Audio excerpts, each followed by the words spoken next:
Chennai 365, an effort by SKS in association with social, sports and cultural bodies to do good to a vibrant Chennai.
அனைவருக்கும் என்னுடைய இனிய மாலை வணக்கம். திரு அனந்தராம சேஷன் எங்கள் தந்தையார் அவருடைய சார்பில் உங்கள் அனைவரையும் வரவேற்பதில் பெருமகிழ்ச்சி கொள்ளுகிறேன். சேஷன் சம்மான் 2026 இதில் 2010ஆம் ஆண்டு எங்களுடைய தந்தையார் காலமானார். 2015ஆம் ஆண்டிலிருந்து இந்த விருது வழங்கும் விழாவை நடத்த தொடங்கினோம். அதற்கு காரணம் என்னுடைய குருநாதர் சத்குரு சிவானந்தமூர்த்தி அவர்கள் என்னை அழைத்து தந்தையின் பெயரில் ஒரு விருது வழங்க என்று அவர்தான் சொன்னார். அதை கேட்டுக்கொண்டு வீட்டுக்கு வந்தேன். அது என்னமோ அவர் வென்ட்ரிலாக்விசம் மாதிரி என்னுடைய மனைவி அனுராதா அதையே சொன்னார். அவர் சந்தித்து விட்டு இந்த வார்த்தையை கேட்டுவிட்டு வீட்டுக்கு வந்த பிறகு அப்பா பேரில் ஒரு விருது கொடுத்து ஒரு ஃபங்க்ஷன் நடத்தலாமே அப்படின்னு அவங்க சொன்னாங்க. அதிலிருந்து இது தொடர்ந்து நடந்து கொண்டிருக்கிறது. முதல் நிகழ்ச்சி 2015ஆம் ஆண்டு தேனாம்பேட்டையில் இருக்கக்கூடிய தத்வாலோகா அரங்கில் நடைபெற்றது.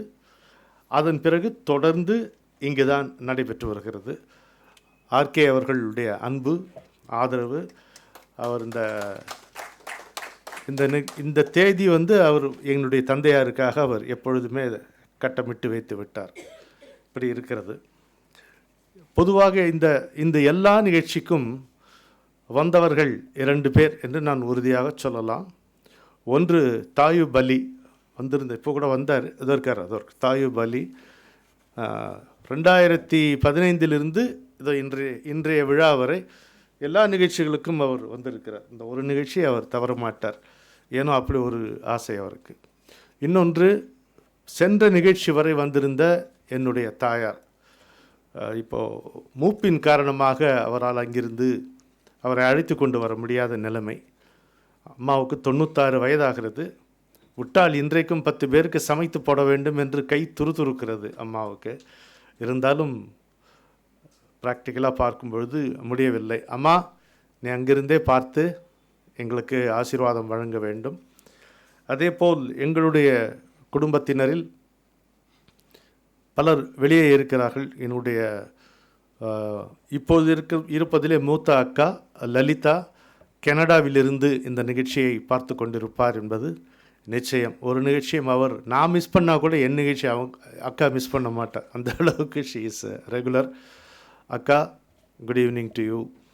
உங்களுக்கும் சொல்லலாம். இன்னும் யாரெல்லாம் பார்த்து கொண்டிருக்கிறார்கள் தெரியவில்லை. பையன்கள் 2 பேரும் வெளியூரில் இருக்கிறாங்க. தங்கை வெளியூரில் இருக்கிறாள். இன்னொரு அக்கா இன்னும் ஒரு 5 நிமிடத்தில் இங்கே வந்து சேர்வார். மாலா அக்கா வந்து சேர்ந்துருவார். அப்பாவை பற்றி இந்த நிகழ்ச்சியிலே காத்தாடி ராமமூர்த்தி அவர்கள் சேஷன் சம்மான் விருது பெற்றவர். அவர் இங்கே வந்திருப்பது எங்கள் குடும்பத்தாருக்கு பெருமை சேர்க்கிறது. எப்போதும் ஓரத்து நாற்காலி தான் அது. அங்கே தான் அவர் இருப்பார். பெரிய தெம்பை கொடுக்கிறது. நமஸ்காரம் அண்ணா. சிறப்பாக இங்கே நியூயார்க்கிலிருந்து வந்திருக்கும் பேராசிரியர் வெங்கட் சுப்பிரமணியம் அவர்களுக்கும் அவருடைய மனைவியார் வைஜெயந்தி அவர்களுக்கும் எங்கள் மூர்த்தி முன்னாடி வாங்க சொல்லி கொண்டு இருக்கும்போதே கனடாவிலிருந்து மூர்த்தி அவர்கள் வந்திருக்கிறார். காயத்ரி வந்தாச்சா? காயத்ரி வாங்க, முன்னாடி வாங்க. இவங்கெல்லாம் கனடாலேருந்து வந்திருக்காங்க. எங்கள் அப்பாவுக்கு ரொம்ப நெருங்கியவர்கள். எங்கள் அக்காவுடைய அது ஃப்ரெண்ட்ஸ் சர்க்கிள்னே சொல்ல முடியாது, ஃபேமிலி சர்க்கிள் தான் அது. நானும் அங்கே போனால் I will be pampered by them அந்த மாதிரி. ஸோ லக்ஷ்மண்ஜி வரேன்னு சொல்லியிருக்காரு. சாந்தி அக்கா வரணும், வந்தால் அவர்களையும் இங்கே உட்காத்திடலாம். சரியா? ஸோ இவர்கள் எல்லோருக்கும் இந்த நிகழ்ச்சியை பார்த்து கொண்டிருக்கும் அனைவருக்கும் என்னுடைய மனமார்ந்த வணக்கங்களை தெரிவித்துக் கொள்கிறேன். அப்பா 1923 பிப்ரவரி 14 பிறந்தவர். எப்போவுமே சொல்லுவார், I was born on Valentine's Day என்று சொல்லி கொண்டிருந்தார். 87 வயசு வரைக்கும் அது மாதிரி இருப்பார். அதுபோல் ஒரு மனிதரை பார்ப்பது அரிது. வடமொழியில் ஆசுகவி, ஆங்கிலத்திலே விற்பன்னர், பொருளாதார விரிவுரையாளராக பணியாற்றியவர். லக்ஷ்மண்ஜி வாங்க, முன்னாடி வாங்க ப்ளீஸ். வருக வருக, உட்காருங்கள். லோயலா காலேஜில் 1954 63 வரை பொருளாதார விரிவுரையாளராக பணியாற்றியவர். 63 86 வரை த ஹிந்து நியூஸ் பேப்பரில் அசிஸ்டன்ட் எடிட்டராக இருந்தவர். இந்த பட்ஜெட் எடிட்டோரியல் தான் எல்லாம் அவர் தான் எழுதுவார். நூற்றுக்கணக்கான தலையங்கங்களை எல்லாம் ஒரு 20 நிமிஷத்தில் எழுதி போட்டுருவார். அது மாதிரி ஒரு வேகமுடையவர், விவேகமுடையவர். வடமொழியில் ஆசுகவி, 27 சுப்பிரபாதங்களை இயற்றியவர். 25 கோவில்களுக்கு கும்பாபிஷேகம் நடத்தியிருக்கிறார், including Sydney and Houston Meenakshi கோவில். ஹியூஸ்டன் மீனாட்சி கோவிலுக்கு கும்பாபிஷேகத்துக்காக செல்லும் பொழுது அவரும் அம்மாவும் தங்கம்பட்டரும் சென்றிருந்த அந்த விமானம் டேக் ஆஃப்ல இட் கிராஷ்ட். அங்கே அவர் கண்முன்னே 44 பேர் இறந்தார்கள். அது மாதிரி இருந்தது. ஆனால் பதறாமல் அவர் அதிலிருந்து தப்பித்து அடுத்த விமானத்தை பிடித்து அங்கே போய் கும்பாபிஷேகம் செய்து வந்தார். எத்தனையோ சிறப்புகள் அப்பாவுக்கு இருந்தாலும் அவருடைய தலையாய சிறப்பு என்னவென்று கேட்டால் அவருடைய எளிமை. மனத்தளவில் கடைசி வரை அவர் ஒரு கிராமத்தானாகவே இருந்தார். தான் பிறந்த வளர்ந்த தருவை பத்தமடை கிராமங்களின் பிரஜையாகத்தான் அவர் தன்னை கருதி கொண்டார்.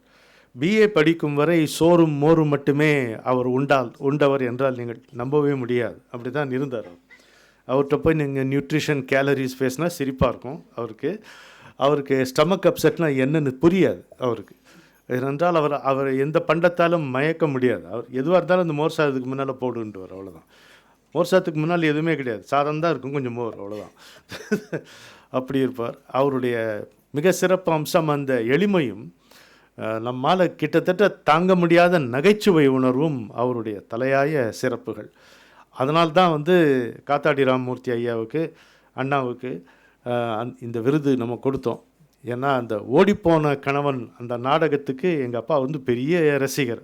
அதுவும் அந்த ஆல் இண்டியா ரேடியோவில் அதை கேட்டு அந்த வசனங்கள்லாம் அப்பா சொல்லுவார். அந்த எப்படி அவருக்கு சம்ஸ்கிருதத்தில் எல்லா ஸ்லோகங்களும் பொருளோடு அவருக்கு மனப்பாடமோ அது மாதிரி இந்த ட்ராமாவோட வசனங்கள் அவர் சொல்லுவார். அது மாதிரி ஒரு விசித்திரமான மனிதர், முழுமையான மனிதர்.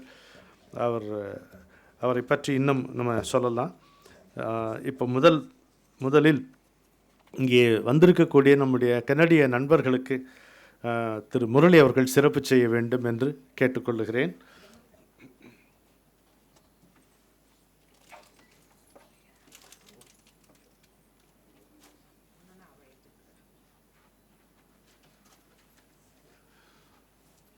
முதலில் திரு லக்ஷ்மண் அவர்கள் கொஞ்சம் முன்வர வேண்டும்.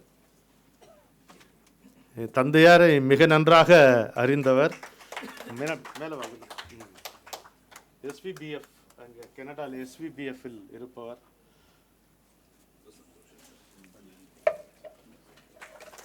அந்த சேச்சு அண்ட் அந்த புக்கு ரெண்டும் கொடுங்க. கீழே இன்னொரு புக் வச்சுருக்கேன் பாரு, இந்த புக் இருக்கு.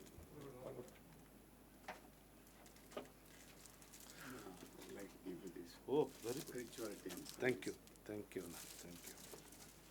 கொஞ்சம் ஃப்ரண்ட்ல வரலாம் சார். வரேன்.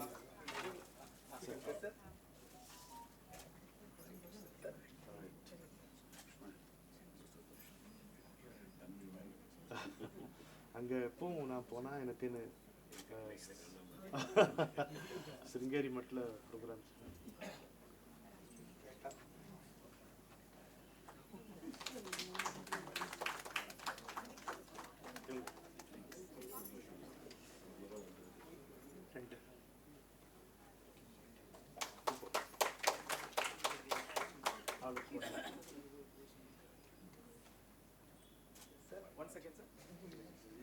காத்தாடி ராமூர்த்தி அண்ணா இந்த விருதை ஏற்கனவே பெற்றிருக்கிறார். அதே போல் சேவாலயா முரளி அவர்கள், அவர் தலைமை தாங்கி இதை நடத்தி கொடுத்தும் இருக்கிறார். பிறகு இந்த விருதை அவர் ஏற்றும் இருக்கிறார். அவருக்கும் காத்தாடிக்கும் ஒரு சிறப்பு கரவொலி கொடுக்க வேண்டும் என்று கேட்டுக்கொள்ளுகிறேன். முரளி இது கொடுத்தார், சேவாலயா உள்ள. இதுவரை இந்த விருதை பெற்றவர்கள் வில்லிசை வேந்தர் திரு சுப்பு ஆறுமுகம், குழந்தை எழுத்தாளர் உமாநாத், டிஆர் ஜவஹர், நம்முடைய ஆர் சம்பத், நடராஜன் வந்திருக்கார் அவருக்கு தெரியும், ஆர் சம்பத், கீழாம்பூர், திருப்பூர் கிருஷ்ணன், தினமலர் முருகராஜ், ஹிந்துவில் மேனேஜிங் எடிட்டராக இருந்த நரசிம்மன், பி சுவாமிநாதன், சேவாலயா முரளி, டிஎஸ்கே, பத்துகா, இந்திரா சவுந்தரராஜன், சங்கரிபுத்திரன், ஹரிகிருஷ்ணன், மா வைத்திலிங்கன் ஐயா, ஏஎம்ஆர் மம்மா, பட்டிமன்றம் ராஜா, ராஜ்குமார் பாரதி, சித்ராலயா கோபு, டாக்டர் சுதா சேஷையன், மரபின் மைந்தன் முத்தையா, பிரசாந்தி வினோத் அண்ட் காத்தாடி ராமமூர்த்தி. இவர்கள் அனைவரும் இந்த விருதை பெற்று எங்களுக்கு சிறப்பு செய்தார்கள். அதான் சொல்லிட்டேன், நரசிம்மன் மேனேஜிங் எடிட்டர், காலச்சக்கர், ரெண்டும் சேர்த்து தான் அவர். இப்போ இந்த அவதாரம் மட்டும்தான். என்னுடைய மனமார்ந்த நன்றி எப்போதும் போல் முரளி சாருக்கு உரியது. இந்த விழாவை தன்னுடைய விழாவாகவே அவர் நினைத்து எப்போதும் தோளோடு தோள் நிற்கிறார். அதாவது இந்த விருது வழங்கும் விழா இங்கு தான் நடைபெறும் என்பது எப்படி உறுதியோ அதுபோல் முரளி தான் தலைமை தாங்கி இந்த விருதை வழங்குவார் என்பதும் இது ஒரு சம்பிரதாயமாகவே ஆகிவிட்டது. அது மிகவும் சந்தோஷமான விஷயம். அது அவருடைய அன்புள்ளத்தைத்தான் காட்டுகிறது. இதான் சொல்கிறேன். அதேபோல் பல வேலைகளை பின்னணியில் இருந்து செய்து கொடுத்த ஸ்ரீதருக்கும் பூர்ணிமாவுக்கும் என்னுடைய மனமார்ந்த நன்றியை தெரிவித்துக் கொள்ளுகிறேன். குடைமோகன் கூடவே இருந்து எல்லா வேலைகளையும் செய்வார். மோகு என்று நாங்கள் உரிமையோடு அழைக்கும் எங்களுடைய ஃபோட்டோகிராஃபர் மோகன் அவர்கள், கே பாலச்சந்தருக்கு ஸ்டில்ஸ் எடுத்தவருங்க, ஸ்டில் ஃபோட்டோகிராஃபர். வெல்கம் பத்ரி, வருக. அது மாதிரி. எனவே இப்பொழுது ஒரு 3 நிமிடங்கள் அனு அவர்கள் சுப்புவை பற்றி ஒரு சில வார்த்தைகள் சொன்னவுடன் முரளி அவர்கள் தன்னுடைய தலைமையை ஆற்றி விருதுகளை வழங்குவார்கள். அவர் அடுத்து 2 நிகழ்ச்சிகளுக்கு செல்ல வேண்டி இருப்பதால் கொஞ்சம் அவசரமாக இதை நடத்துகிறோம். அவரை மட்டும் சொல்லிட்டேன், நான் இந்த நிகழ்ச்சி முடிச்சுட்டு ஏர்போர்ட் போகணும், மலேசியா போகிறேன், சிவராத்திரிக்கு அங்கே சொற்பொழிவு இருக்குது, அதுக்காக.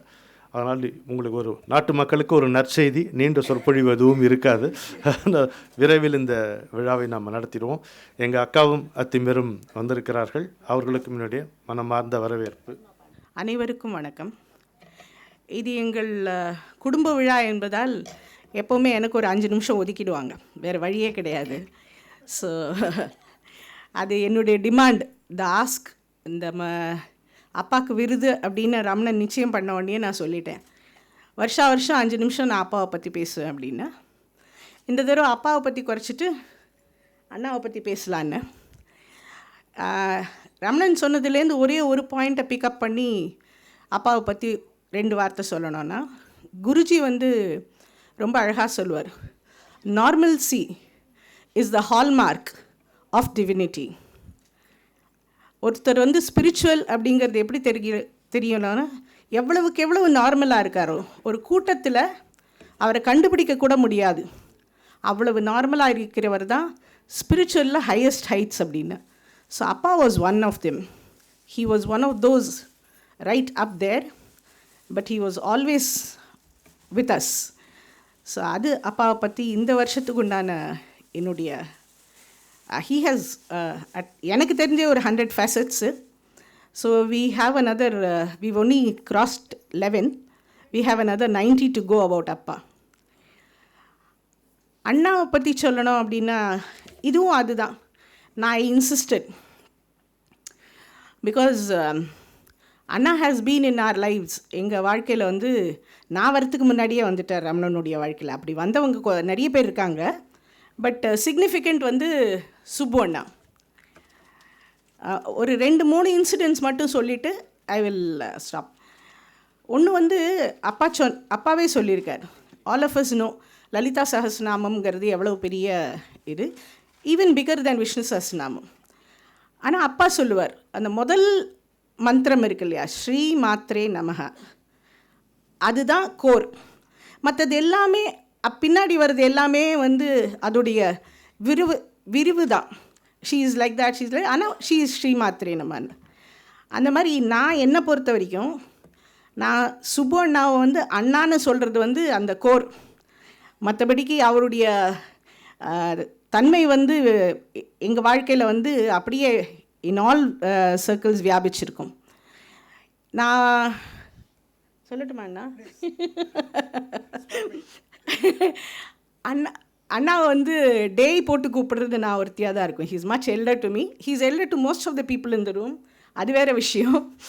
ஆனால் ஐ கால் ஹிம் அண்ணா. அண்ணான்னு கூப்பிடுறது எதுக்குன்னா, திருமணத்திற்கு முன்னாடியிலிருந்து திருமணத்தின் போது, அப்புறம் நான் ப்ரெக்னெண்ட்டாக இருக்கேன், ஒவ்வொரு இதுலேயும் கட்டத்துலேயும் அண்ணா கூட இருந்திருக்கார். ஹீ இஸ் வெரி, என்ன கிட்ட ரொம்ப ப்ரொடெக்டிவ்.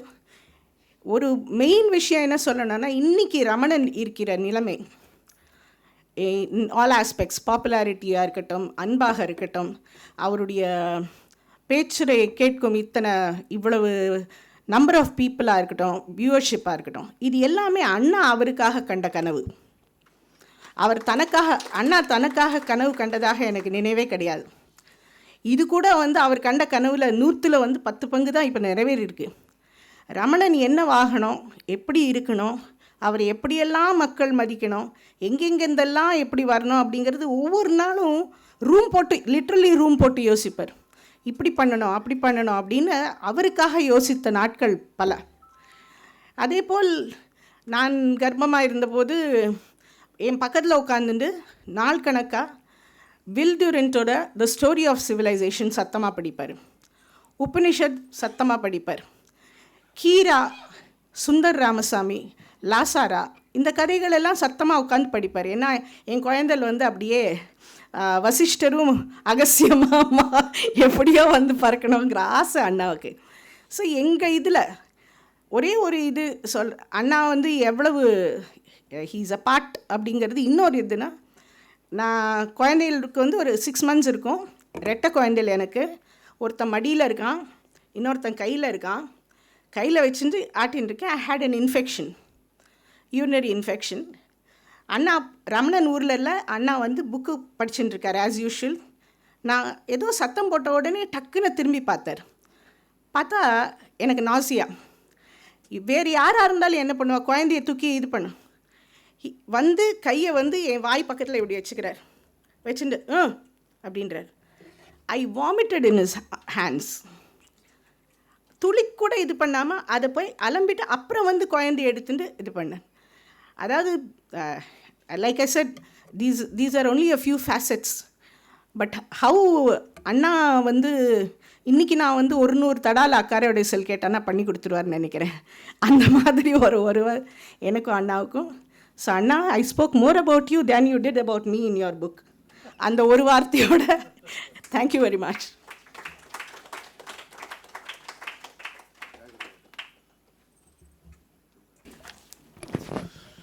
நண்பர்களே, இந்த நிகழ்ச்சியிலே ஒரு இனிய சேர்க்கை. சேவாலயா முரளி பாமரனின் பகவத்கீதை என்று ஒரு நூலை எழுதியிருந்தார். அது பிரமாதமாக அதனுடைய வெளியீட்டு விழா நடந்தது. சமீப காலத்திலேயே வரலாற்றில் நான் கேள்விப்படாத ஒரு விஷயம், இந்த முதல் பதிப்பு முற்றும் விற்று தீர்ந்தது.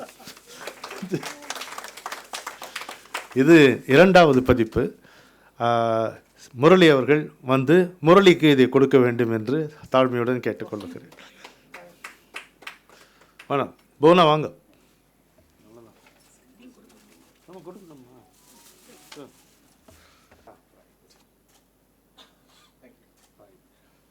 இன்னும் அரை நிமிடம். சுப்பு ஆதாரம் என்று ஒரு வித்தியாசமான நூலகத்தை ஏற்படுத்தி இருக்கிறார். அதில் வந்து he is collecting rare books, அருமையான புத்தகங்கள் அவர் சேர்த்து கொண்டு இருக்கிறார். அதில் எனக்கு சேவாலய முரளி கொடுத்த ஒரு புத்தகத்தை அவருக்கு நீங்கள் சேர்ப்பிக்க வேண்டும் என்று நான் கேட்டுக்கிறேன். 4000 திவ்ய பிரபந்தம், ஒரு அருமையான பதிப்பு. ஒரு கோயில் அர்ச்சகர் எனக்கு கொடுத்தார். அப்படி கொடுக்க வைத்தவர் சேவாலயா முரளி. அந்த புத்தகத்தை சுப்புவுக்கு அவரே வழங்கிவிட்டார். நலம். உட்காந்து வாங்கிக்க. அப்படியே கொடு.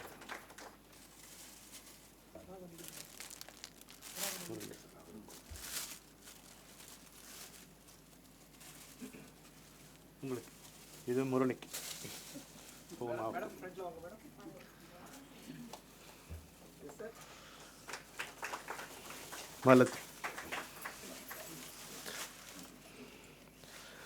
இப்பொழுது விருது வழங்கும் விழா. முதலில் சுப்புவுடைய தகுதி உரையை, சைட்டேஷனுக்கு அழகான தமிழ் சொல் தகுதி உரை என்று மரபின் மைந்தன் முத்தையா கொடுத்திருக்கிறார். அதை என்னுடைய அக்கா மாலா அவர்கள் உங்களுக்கு வாசிப்பார். மாலா அதை வாசிப்பது தான் மிகவும் முறையானது. ஏனென்றால் அவர்களுக்குள் அப்படி ஒரு தோழமை உண்டு. அது இன்று நேற்று வந்த பந்தம் அல்ல அது. எனவே மாலா அவர்களை இதை அழைக்கிறேன். அனைவருக்கும் வணக்கம்.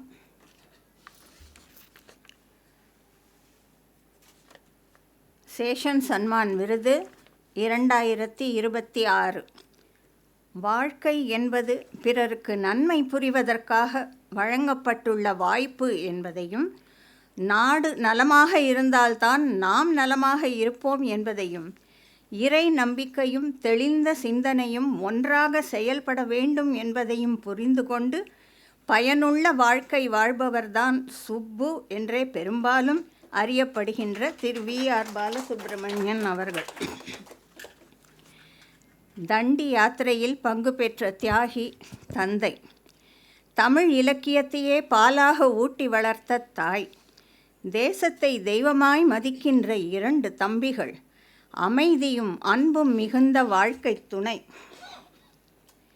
பராசக்தியின் செல்லப்பிள்ளை என்று சொல்லத்தக்க பக்தி, அயராத உழைப்பு, அட்டகாசமான சிரிப்பு, இவை அனைத்தும் அமைந்த சுப்பு வாழ்வின் கோரமான நிதர்சனங்களை மார்புறத் தழுவி திமிரி நிற்கின்ற வீரர். தினமணி, சமாச்சார், தமிழன் எக்ஸ்பிரஸ் என்று ஊடகத்துறையில் ஊறி வந்த பத்திரிகையாளர். ஆழ்ந்த வாசிப்பினால் சுயமாக தன்னை வளர்த்து கொண்ட கல்விமான். ஷாக்காவால் பட்டை தீட்டப் பெற்ற வைரம். அங்கே தொண்டே உயர்ந்த பண்பென்று கற்றதால் அதுவே அவருடைய இன்றைய தலைமை பண்புக்கு அஸ்திவாரமாயிற்று. அறவே எதிரான கருத்துடையவர்களிடமும் அவருக்கு நண்பர்கள் இருப்பது அவருடைய பரந்துபட்ட மனித நேயம். தான் சார்ந்த நம்பிக்கையில் தளராது செயல்படுவது அவருடைய விசுவாசம். ஆன்மீக நாட்டமே அடிநாதமாக அமைந்திருப்பது அவருடைய அடிப்படை இயல்பு. ஊரின் பெயரால் அறியப்படும் மனிதர்களின் நடுவில் ஒரு நூலின் பெயரால் புகழுடன் அறியப்படுபவராக அவரை மாற்றியதும் ஏற்றியதும் 3 பகுதிகளாக வெளிவந்து ஆங்கிலத்திலும் மொழியாக்கம் பெற்ற அவருடைய திராவிட மாயை. மேலும் ஆரியம் திராவிடம் அப்படி என்றால் என்ன? சம்ஸ்கிருதம் சில கேள்விகள், தங்கப்பதக்கம், அருணகிரிநாதர், சில பயணங்கள், சில பதிவுகள் போன்ற நூல்கள் சுப்புவின் பரந்துபட்ட அனுபவங்களை பறைசாற்றுகின்றன. எங்களுடைய குடும்பத்தார் அனைவரையும் நன்கறிந்த நண்பர். எங்கள் தந்தையிடம் மந்திரோபதேசம் பெற்றும் அவருடைய தோழராக கொட்டமடித்தவர். இன்று பலரும் அவரை மதிப்பதும் அவருடைய வழிகாட்டுதலை விழைவதையும் கண்டு நாங்கள் பெரிதும் மகிழ்கிறோம். எங்கள் இனிய நண்பரும் பராசக்தியின் செல்ல பிள்ளையும் பாரத மாதாவின் வீர புதல்வருமான திரு சுப்பு அவர்களுக்கு சேஷன் சம்மான் 2026 விருது வழங்குவதில் விருது வழங்குவதில் பெருமகிழ்ச்சி கொள்கிறோம். அவரும் அவர் துணைவியார் திருமதி பத்மாவும் எல்லா நலன்களுடனும் பல்லாண்டு வாழ பராசக்தியை வேண்டுகிறோம். தேசத்திற்கான அவருடைய தொண்டு தொடரவும், தேசம் பற்றிய அவருடைய கனவுகள் பலிக்க வேண்டும் என்றும் வாழ்த்துகிறோம். தாவே அனந்தராமசேஷன் குடும்பத்தார் 14/2/2026 RK convention centre, Mylapore, Chennai. நன்றி.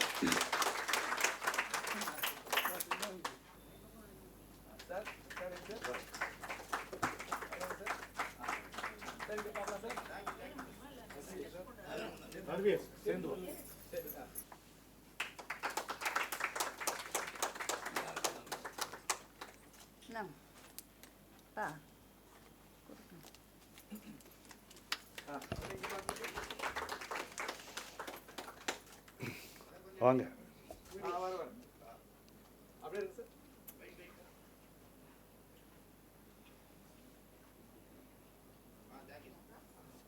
மாலாக்கா என்னை விட 3 வயது பெரியவர். அத்திம்பேர் தியாகராஜன் அவர்கள் 80 தாண்டிவிட்டார். இருந்தாலும் விடாமல் இந்த விழாவுக்கு வந்து பங்கு கொள்வார்கள். இன்றைக்கு வரும் வழியில் ஒரு விபத்து ஏற்பட்டிருக்கிறது. வண்டியை மாற்றிக்கொண்டு இங்கே எப்படியோ வந்து சேர்ந்திருக்கிறார்கள். இறைவன் அருளால் அவர்களுக்கு என்னுடைய மனமார்ந்த நன்றி. சுப்புவுக்கும் எனக்கும் இருக்கக்கூடிய நெடுநாள் உறவை பற்றி நான் பேச வந்தால் இந்த நிகழ்ச்சி நீண்டுவிடும். நாங்கள் பேசி கொண்டாடுவதற்கு மிகுந்த வலுவான காரணங்கள் உண்டு, அருமையான நிகழ்ச்சிகள் உண்டு. ஆனால் இருவரையும் சேர்த்து ஒரு வார்த்தை சொல்லலாம் என்றால், நாங்கள் இருவருமே குரு அருள் பெற்றவர்கள். இதுதான் நான் மிக முக்கியமான ஒற்றுமையாகவும் சிறப்பாகவும் சொல்லுகிறேன். நான் மெத்த படித்தவர்களை பார்த்து கொண்டிருக்கிறேன். பல்கலை வித்தகர்களை சந்தித்து கொண்டுதான் இருக்கிறேன். பெரும் செல்வந்தர்கள் என் வழியில் வந்து கொண்டுதான் இருக்கிறார்கள். பேரழகு பெற்றவர்கள், கலைவாணர்கள் எல்லோரையும் பார்க்கிறேன். ஆனால் அவர்களில் பலரும் அமைதி இல்லாமல் தவிப்பதை பார்க்கிறேன். சுப்புவும் அதைத்தான் பார்க்கிறான். நாங்கள் மேற்சொன்ன விஷயங்களில் எங்கள் இருவருக்கும் எதுவுமே கிடையாது. எது இருந்தாலும் எந்த ஒரு சிறப்பு இருப்பதாக நாங்கள் கருதி கொள்வதும் கிடையாது. நாங்கள் எப்படி இருக்கிறோம் என்றால், நாங்கள் எந்த சிறப்பும் இல்லாதவர்கள், எல்லா விதங்களிலும் பாக்கியவான்கள் என்று இருக்கிறோம். Not special in any way, fortunate in every way, very fortunate in every வே என்று இருக்கிறோம். இந்த நிம்மதியை, இந்த நீடித்த ஆனந்தத்தை நாங்கள் பெற்றது நாங்கள் கற்ற கல்வியால் அல்ல, எங்களுக்கு உற்ற அறிவால் அல்ல, குரு அருளால் மட்டுமே நாங்கள் இதை பெற்றோம். இதுதான் சுப்புவுக்கும் எனக்கும் இருக்கக்கூடிய நட்பின் நெருக்கம் என்பதை நான் உங்களுக்கு சொல்லிக்கொண்டு, அடுத்த விருதாளர் நம்முடைய ஆர்விஎஸ் அவர்கள். என் வாழ்க்கையில் ஆர்விஎஸ் அவர்கள் இத்தனை மௌனமாக இவ்வளவு நேரம் இருந்து நான் பார்த்ததே கிடையாது. அவருடைய சொந்த நாடு எது என்று கேட்டால் மன்னார்குடி என்று சொல்வார்.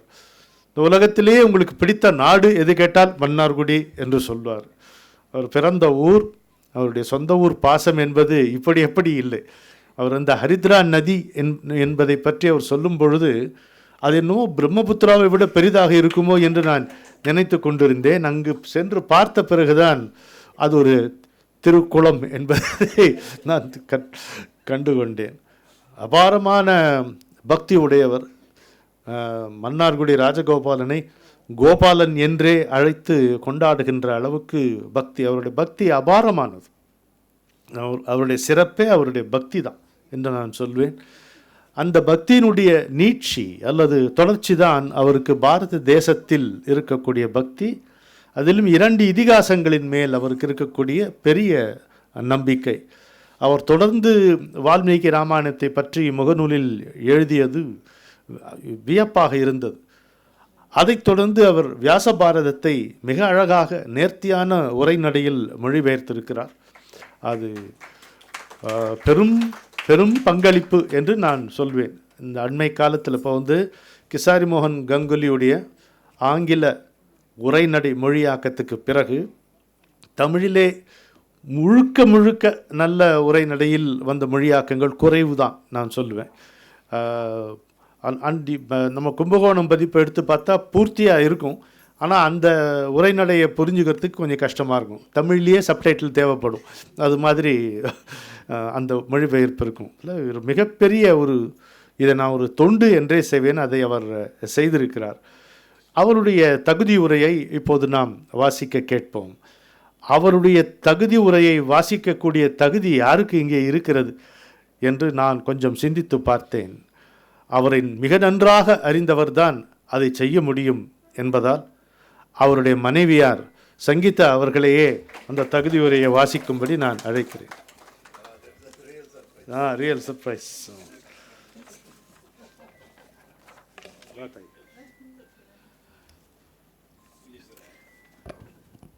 Good evening, everyone. Session Samman Virudu 2026, Shri R. Venkata Subramanian. As people, we all carry tools to express ourselves to this world. For most, these tools, silent or loud, mellifluous or vociferous, fall short at key moments. We struggle to release the swell of feeling within us, fail to give shape to righteous anger, or find ourselves unable to let a beautiful, delicate idea settle onto the page.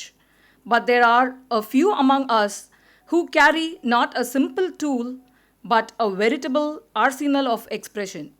Shri R. Venkata Subramanian, dearly known as RVS, effortlessly wields the tendencies of a soldier, an agitator, and a sublime author in the unassuming guise of a media person.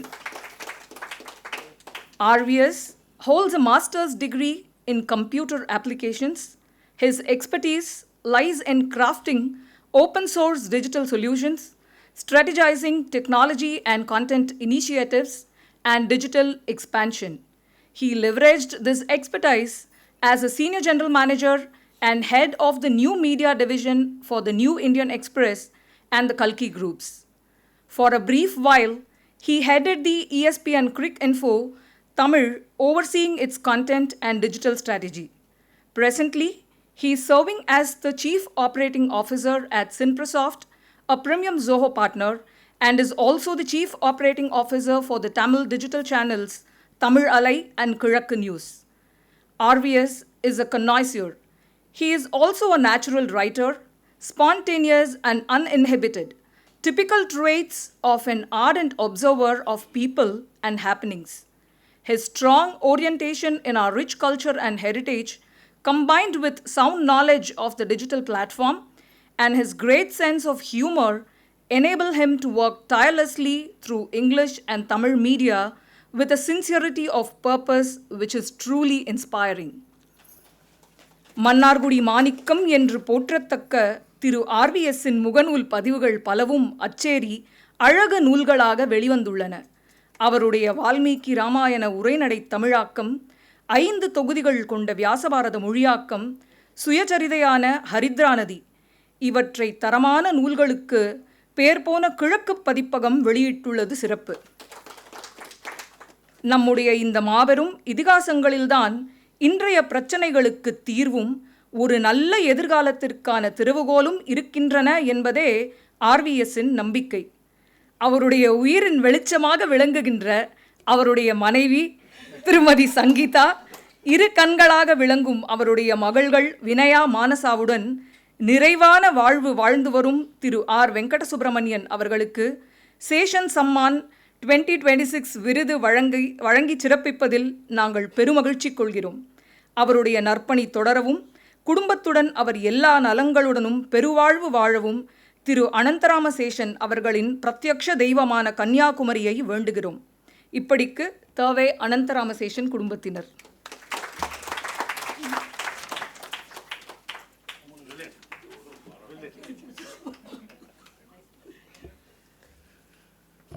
எந்த கணவனை பற்றியும் எந்த மனைவியும் இவ்வளவு சிறப்பாக ஒரு தகுதி உரையை வாசித்திருக்க முடியாது.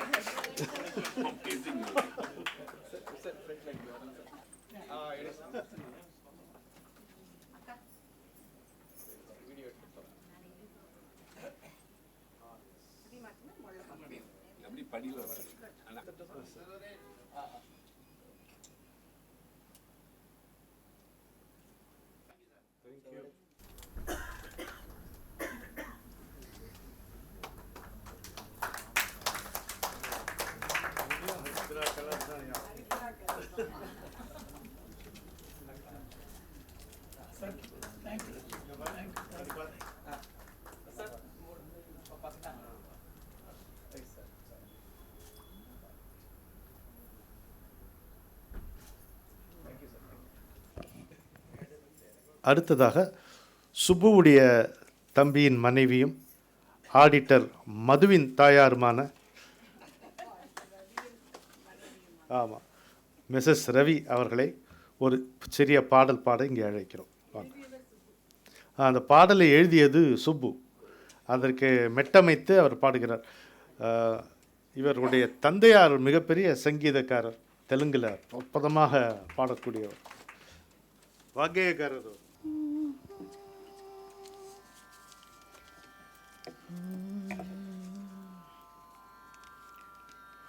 அம்மா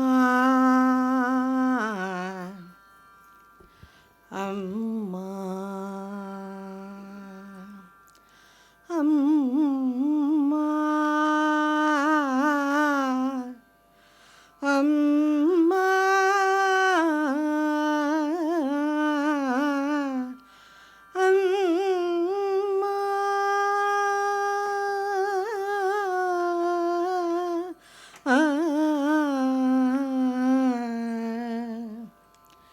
சரணம் பசி நேரம் உணவாய் வந்தாய், பசி நேரம் உணவாய் வந்தாய் அம்மா, பரவச நிலையேதும் பழகாத என்றனுக்கு பசி நேரம் உணவாய் வந்தாய் அம்மா, பரவச நிலையேதும் பழகாத என்றனுக்கு பசி நேரம் உணவாய் வந்தாய் அம்மா, பரவச நிலையேதும் பழகாத என்றனுக்கு பசி நேரம் உணவாய் வந்தாய்.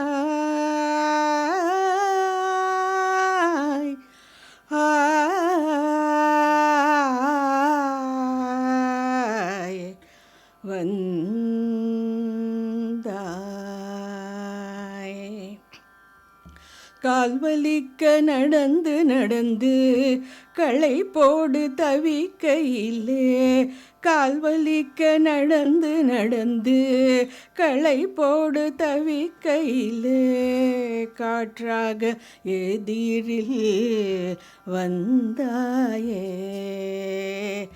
கால்வலிக்க நடந்து நடந்து கலை போடு தவிக்கையிலே, காற்றாக எதிரில் வந்தாயம்மா,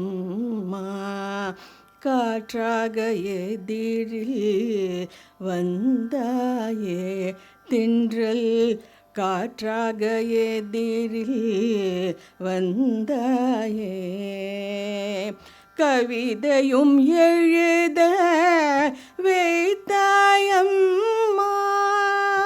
கவிதையும் எழுத வைத்தாயம்மா, கவிதையும் எழுத வைத்தாயம்மா,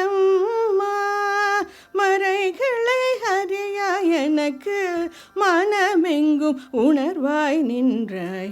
மறைகளை அறியா எனக்கு மனமெங்கும் உணர்வாய் நின்றாய். பசி நேரம் உணவாய் வந்தாய்.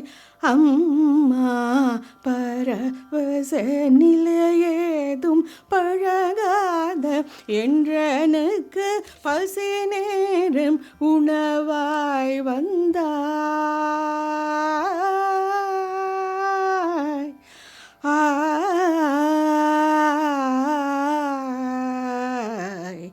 வந்தாய்.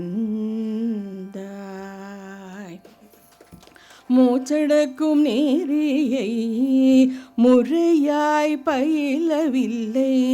மூச்சடக்கும் நேரியை முறையாய் பயிலவில்லை. கால்வேறு தலைவேறாய் கழற்றும் திறனும் இல்லை. மூச்சடக்கும் நேரியை முறையாய் பயிலவில்லை. கால்வேறு தலைவேறாய் கழற்றும் திறனும் இல்லை.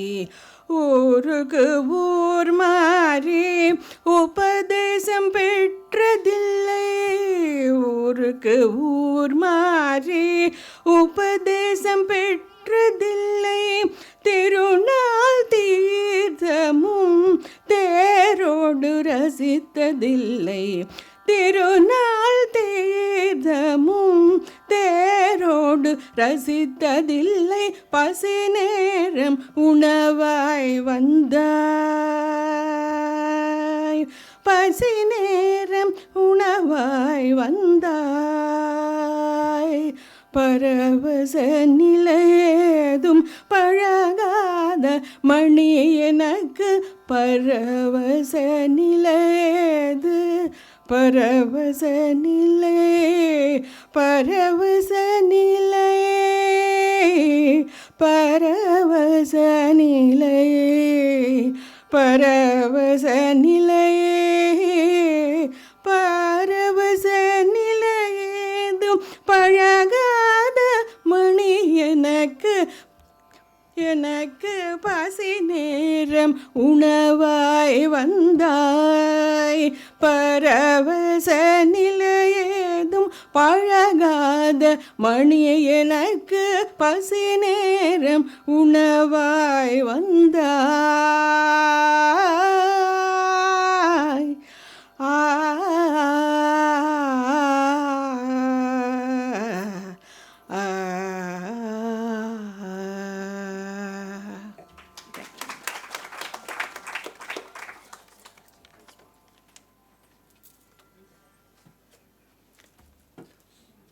மிக்க நன்றி. பலருக்கு தெரியாத ஒரு செய்தி, சுப்பு ஒரு கவிஞர், நல்ல தமிழ் கவிஞர். பித்தெடுத்தவன் காதலி பெரும் பேரெடுத்தவள் பைரவின்லாம் அவருடைய நடை.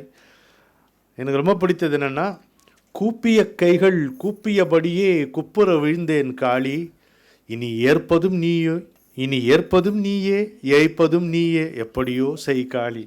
அதுதான் சரணாகதி. இந்த பாட்டில் பல்லவி தான் ரொம்ப சிறப்பு. எனக்கும் அவருக்கும், அதாவது பசி நேரம் உணவாய் வந்தாய், மழைக்கு குடை பசி நேரத்து உணவு எந்தன் வாழ்வினுக்கு எங்கள் கண்ணன் அப்படிம்பாரு பாரதியார். அது மாதிரி நமக்கு புரியக்கூடிய விதத்தில் வந்தால் தான் புரியும், மற்றபடி நமக்கு பரவச நிலையெல்லாம் இல்லைப்பா அப்படிங்கிறாரு. சுப்புவுக்கும் எனக்கும் இருக்கக்கூடிய ஒரே ஒற்றுமை, நாங்கள் எந்த பிரச்சனை வந்தாலும் சாப்பிட்டு தீர்த்துருவோம். அதுதான் அவருக்கும் இருக்கக்கூடிய ஒற்றுமை. இந்த நிகழ்ச்சி இங்கே இவ்வளவு சிறப்பாக நடைபெறுவதற்கு காரணம், மனமோந்து இந்த இடத்தை அளித்திருக்கின்ற அவருடைய அன்பு நண்பர் ராமகிருஷ்ணன் அவர்கள். அவருக்கு சிறப்பு செய்யுமாறு திரு முரளி அவர்களை வேண்டுகிறேன்.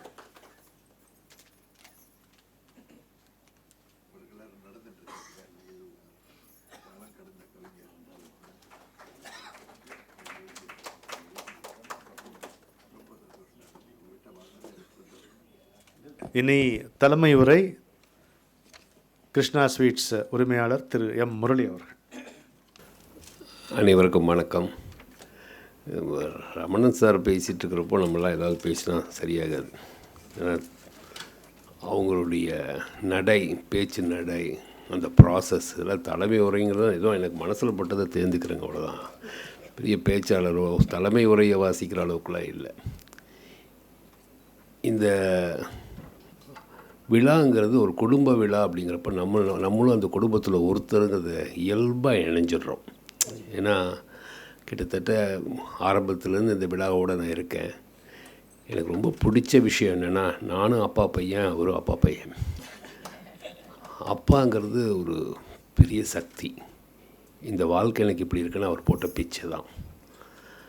அப்பேற்பட்ட ஒரு சக்தியை வந்து நம்ம வருஷம் கலெக்ட் பண்ணி மறுபடியும் எனர்ஜியை நம்ம ப்யூரிஃபை பண்ணிக்கிற மாதிரி, எப்படி 12 வருஷம் 11 வருஷத்துக்கு ஒரு தடவை கும்பாபிஷேகம் பண்ணுற மாதிரி 12 மாதத்துக்கு ஒரு தடவை நம்ம எனர்ஜியை நம்ம எடுத்துக்கிறோம். இது ஒரு பெரிய பாக்கியம். இன்றைக்கி கொடுக்குற 2 பேர், அவார்டு கொடுக்குற 2 பேர் எப்பேற்பட்ட விஷயங்க. ஒருத்தருக்கு அப்பா பக்தி, இன்னொருத்தருக்கு தேசபக்தி, குரு பக்தி எல்லாமே சேர்ந்துருக்கு. இன்னொருத்தருக்கு தெய்வ பக்தி. என்ன ஒரு பாக்கியம் இன்றைக்கி நமக்கு. ஏன்னா சுப்பு சாரை பற்றி சொல்லணுன்னா என்னங்க, நட்புக்கு இதை விட இலக்கணம் என்ன இருக்குது? இவரை மாதிரி வாழணும்னு, இவர் வாழ்கிற நேரத்தில் நம்ம இருக்கோங்கிறது எனக்கு பெருமை. மன்னி சொல்கிறப்போ, அவங்க நட்பை பற்றி சொல்கிறப்போ அப்படியே கண் கலங்குது. எப்பேற்பட்ட ஒரு நட்பு இதெல்லாம். இருக்கலாம், பழகலாம், பேசலாம், உதவலாம், எல்லாம் வேறு விஷயம். இந்த ஆத்மார்த்த கனெக்ஷன் அப்படிங்கிறது இயல்பாக வர வேண்டிய ஒரு விஷயம். அவர்கிட்ட அது கொட்டி கிடக்குது. அதனால தான் அவருடைய வார்த்தை வந்து மந்திரமாக மாறுது. எண்ணங்கள் சுத்தமாச்சுன்னு வச்சுக்கோங்களேன், அதை விட பெரிய விஷயங்கள் எதுவுமே கிடையாது. அப்பேற்பட்ட இவங்க நம்மெல்லாம் வந்து பிரார்த்தனை மூலிமா அவங்க கடவுள்கிட்ட உரையாடல் வச்சுருக்காங்க. நம்ம வந்து பிரார்த்தனை பண்ணி ஹாய் முருகா வரியோ அப்படின்ட்டு போயிடுறோம். இவங்கெல்லாம் அப்படி அல்ல. இவங்க பிரார்த்தனை மூலிமா ஒரு உரையாடலை வச்சுட்டு, அவங்களோட ஒரு கனெக்டிவிட்டி வச்சுட்டு, அது ஒரு பிரிட்ஜாக வச்சுக்கிறாங்க. பிரார்த்தனையை வந்து ஒரு பிரிட்ஜாக வச்சு அந்த 2 பரமாத்மாவையும் ஜீவாத்மாவையும் அப்படி கனெக்ட் ஆகி இவங்க ஒரே அந்த அத்வைத தத்துவத்துக்குள்ளே போய் உட்காந்துடுறாங்க. நம்மளால அது ரொம்ப சிரமமான விஷயம். அது நம்மளால அந்த சுப்பு சார்லாம் பாருங்கள் எவ்வளோ சிம்பிளாக உட்காந்துருக்காரு பாருங்க. ஆனால் அவர் பண்ணாத வேலையே இல்லை. அவ்வளோ தூரம் நட்புக்கு இலக்கணமாக இருந்திருக்காரு, தேசபக்திக்கு இலக்கணமாக இருந்திருக்காரு, தெய்வ பக்திக்கு இலக்கணமாக இருந்திருக்காரு. எல்லாம் இயல்பாக பண்ணுறாரு. அதுக்கு ஒரு பெரிய அலங்காரமெல்லாம் இல்லை. அவரை கூட இருக்கிறதே எனக்கு பெருமை. அவருக்கு விருது கொடுக்கறது வந்து எனக்கு ரொம்ப ஒரு சந்தோஷம். இன்னொருத்தர் பாருங்கள், அவருக்கு இன்றைக்கி கிடைச்சது எல்லாம் இன்டர்நேஷ்னல் அவார்டை விட பெரிய அவார்டு அவங்க மிஸ்ஸஸ் மூலிமா அவருக்கு கிடைச்சது. இது யாருக்காவது கிடைக்குங்களா? நினச்சி பாருங்கள். இந்த மாதிரி ஒரு நல்ல நிகழ்வு அவருக்கு லைஃப்பில் பெரிய விஷயம் சார். சல்யூட். ஆமாங்க. தேங்க்யூம்மா, தேங்க்யூ ஃபார் யுவர் எவ்ரிதிங். ஏன்னா இது வந்து ஒரு பெரிய அமையிறது. இது வந்து இந்த குடும்ப விழாவில் தான் இதெல்லாம் அமையும். ஒரு குடும்பத்தில் இருக்கக்கூடிய 2 பேருடைய எனர்ஜி, இந்த 2 எனர்ஜியும் வந்து சேர்றதா இருந்தாலும் ஒரு குடும்பம் வந்து ஒரு பிரகாசமாக இருக்கும். அந்த 2 டைப் ஆஃப் எனர்ஜியும் அழகாக இணைக்கிறது அப்படிங்கிறது பெரிய விஷயம். இவருக்கு எப்படி தோணிச்சோ தெரில. That is amazing. That is amazing. அது ரொம்ப பிடிச்ச விஷயம். இன்னொன்று, எவ்வளவு தான் நம்ம வந்து ஆசையாக செஞ்சாலும் ஒரு டிவைன் எனர்ஜி அந்த இடத்துல கனெக்ட் ஆனால் தான் தட் மேக் த டிஃப்ரென்ஸ். இன்றைக்கி அந்த நம்ம ரமணன் சார் வந்து இவ்வளோ ஆசையாக பண்ணுறப்போ நான் நினச்சேன், இந்த இடத்துல உட்காந்துட்ருப்பாங்க அம்மா, அவங்க எங்கேயோ உட்காந்துட்டு இதை பார்த்துட்ருக்காங்க. அவங்க அது அப்படியே அந்த கண்ணு பூரிக்கும். ரமணன் சாரை பற்றி நம்ம சொல்கிறப்போ, அம்மா அப்பாவை பற்றி பேசுகிறப்போ அப்படியே கண்ணு பூரிக்கும். அப்படியே தொடச்சிட்டு உட்காந்துட்ருப்பாங்க. அந்த ஃபேமிலி அப்போ தான் அந்த பாண்டிங் தெரியும் நமக்கு. இதுலேருந்து எல்லா இடத்துலேருந்துமே எல்லாருமே நமக்கு டீச்சர் அப்படிம்பாங்க. ஒவ்வொரு விஷயத்துலேயும் ஒவ்வொருத்தருலேருந்து நம்ம தெரிஞ்சுக்கிட்டே இருக்கலாம். நம்ம எல்லாம் தெரிஞ்சவங்கிறது உலகத்தில் ஒருத்தருமே கிடையாது. இப்போ காத்தாடி ராமமூர்த்தி சாரை பார்த்தா இதை விட சிம்பிளாக ஒரு மனுஷன் இருக்க முடியுமா? அவர்கிட்ட 0.1% நமக்கு வந்தாலே இந்த சிம்பிளிசிட்டி நமக்கு எங்கேயோ போயிடும். இதே மாதிரி வந்து உட்காந்து பார் பவன்ஸில் அதே மாதிரி முதல்ல 2வது ரோடு, ஃபஸ்ட் ரோட 2வது சீட், அவ்வளோதான். இதில் அவருக்கு என்ன இப்போது, அவர் வீட்டில் இருந்தால் இருக்கலாம், எவ்வளவோ அவருக்கு விஷயங்கள் இருக்குது. இங்கே வந்தால் ரமண சாருக்கு ஹாப்பியாக இருப்பார், இந்த ஃபங்க்ஷனுக்கு வந்தால் எல்லோரும் சந்தோஷப்படுவாங்க. நம்மளால் முடிஞ்ச அந்த சின்ன சந்தோஷத்தை கொடுப்போமே அப்படின்னு இந்த சின்ன விஷயந்தான், அதுலேருந்து நம்ம தெரிஞ்சுக்கலாம். ஒவ்வொருத்தர்கிட்ட இருந்தும் ஒவ்வொரு விஷயங்களை நம்ம தெரிஞ்சுக்கலாம். இது வந்து ஒரு பெரிய விஷயம். அது மாதிரி இவங்க 2 பேர்த்திட்டேருந்து இன்றைக்கி நான் தெரிஞ்சுக்கிறது வந்து தேசபக்தி. அவர் பாருங்கள், சைலண்ட்டாக இருந்துட்டு தெய்வத்துக்கு எவ்வளோ பண்ணிகிட்ருக்கார். ராமாயணங்கிறாங்க, மகாபாரதங்கிறாங்க. என்னது இதெல்லாம் எவ்வளோ பெரிய விஷயம், சாதாரண விஷயமே இல்லை. எவ்வளோ பெரிய விஷயத்தை ஜஸ்ட் லைக் தட்னு பண்ணுறாங்கன்னா எந்த அளவுக்கு எனர்ஜி லெவல் இருக்கும். இப்போ பாருங்கள், முரளி சார் வந்து ஒரு புக்கை கொடுத்துட்டு போகிறாரு.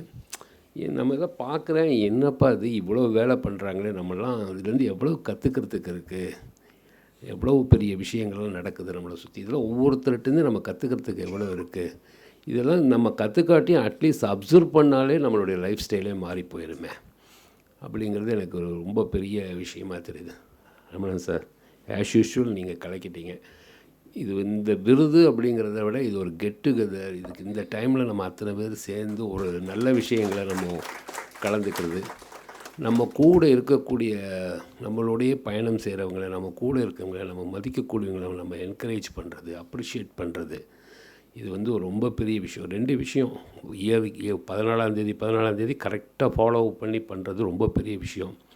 2வது விஷயம், லைஃப்பில் நான் என்னோடய யூஸ்வலாக சொல்லுவேன், ஃபாலோ அப்பும் அப்ரிஷியேஷனும் லைஃப்பில் ரொம்ப முக்கியம்னு நினைப்பேன். இந்த ஃபாலோ அப்பாக கரெக்டாக பண்ணி எல்லாத்தையும் வர வச்சு எல்லாத்துக்கும் இன்ஃபர்மேஷன் கொடுத்து அது பண்ணுறதுங்கிறது பெரிய விஷயம். 2வது, நம்ம கூட இருக்கிறவங்கள வந்து அப்ரிஷியேட் பண்ணி அதனால் நம்ம சந்தோஷப்படுறது ரொம்ப பெரிய விஷயம். ரொம்ப மகிழ்ச்சிங்க. எவ்வளவோ பெரியவங்களாம் வந்திருக்காங்க. ரொம்ப சந்தோஷம். நன்றி சார். தேங்க்யூ.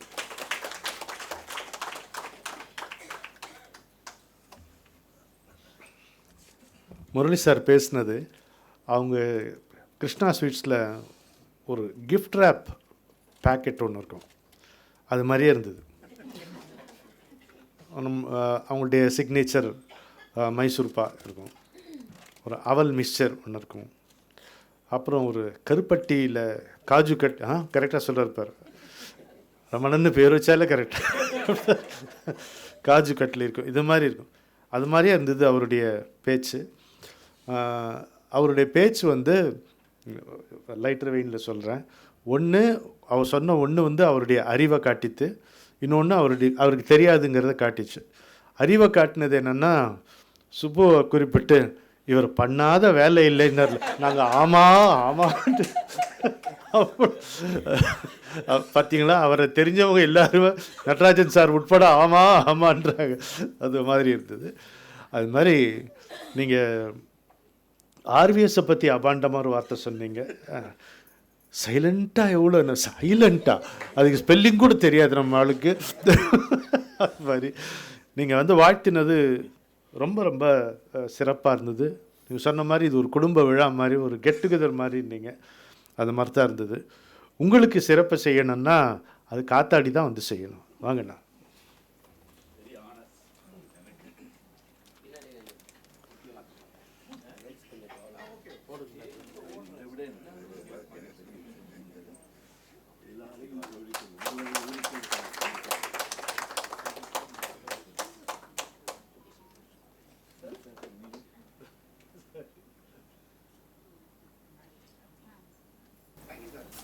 ஆனால் ஃபோட்டோவை பார்க்குறவ எல்லாரும் இவர் தான் எனக்கு கொடுக்குறதா நினச்சிப்பேன்.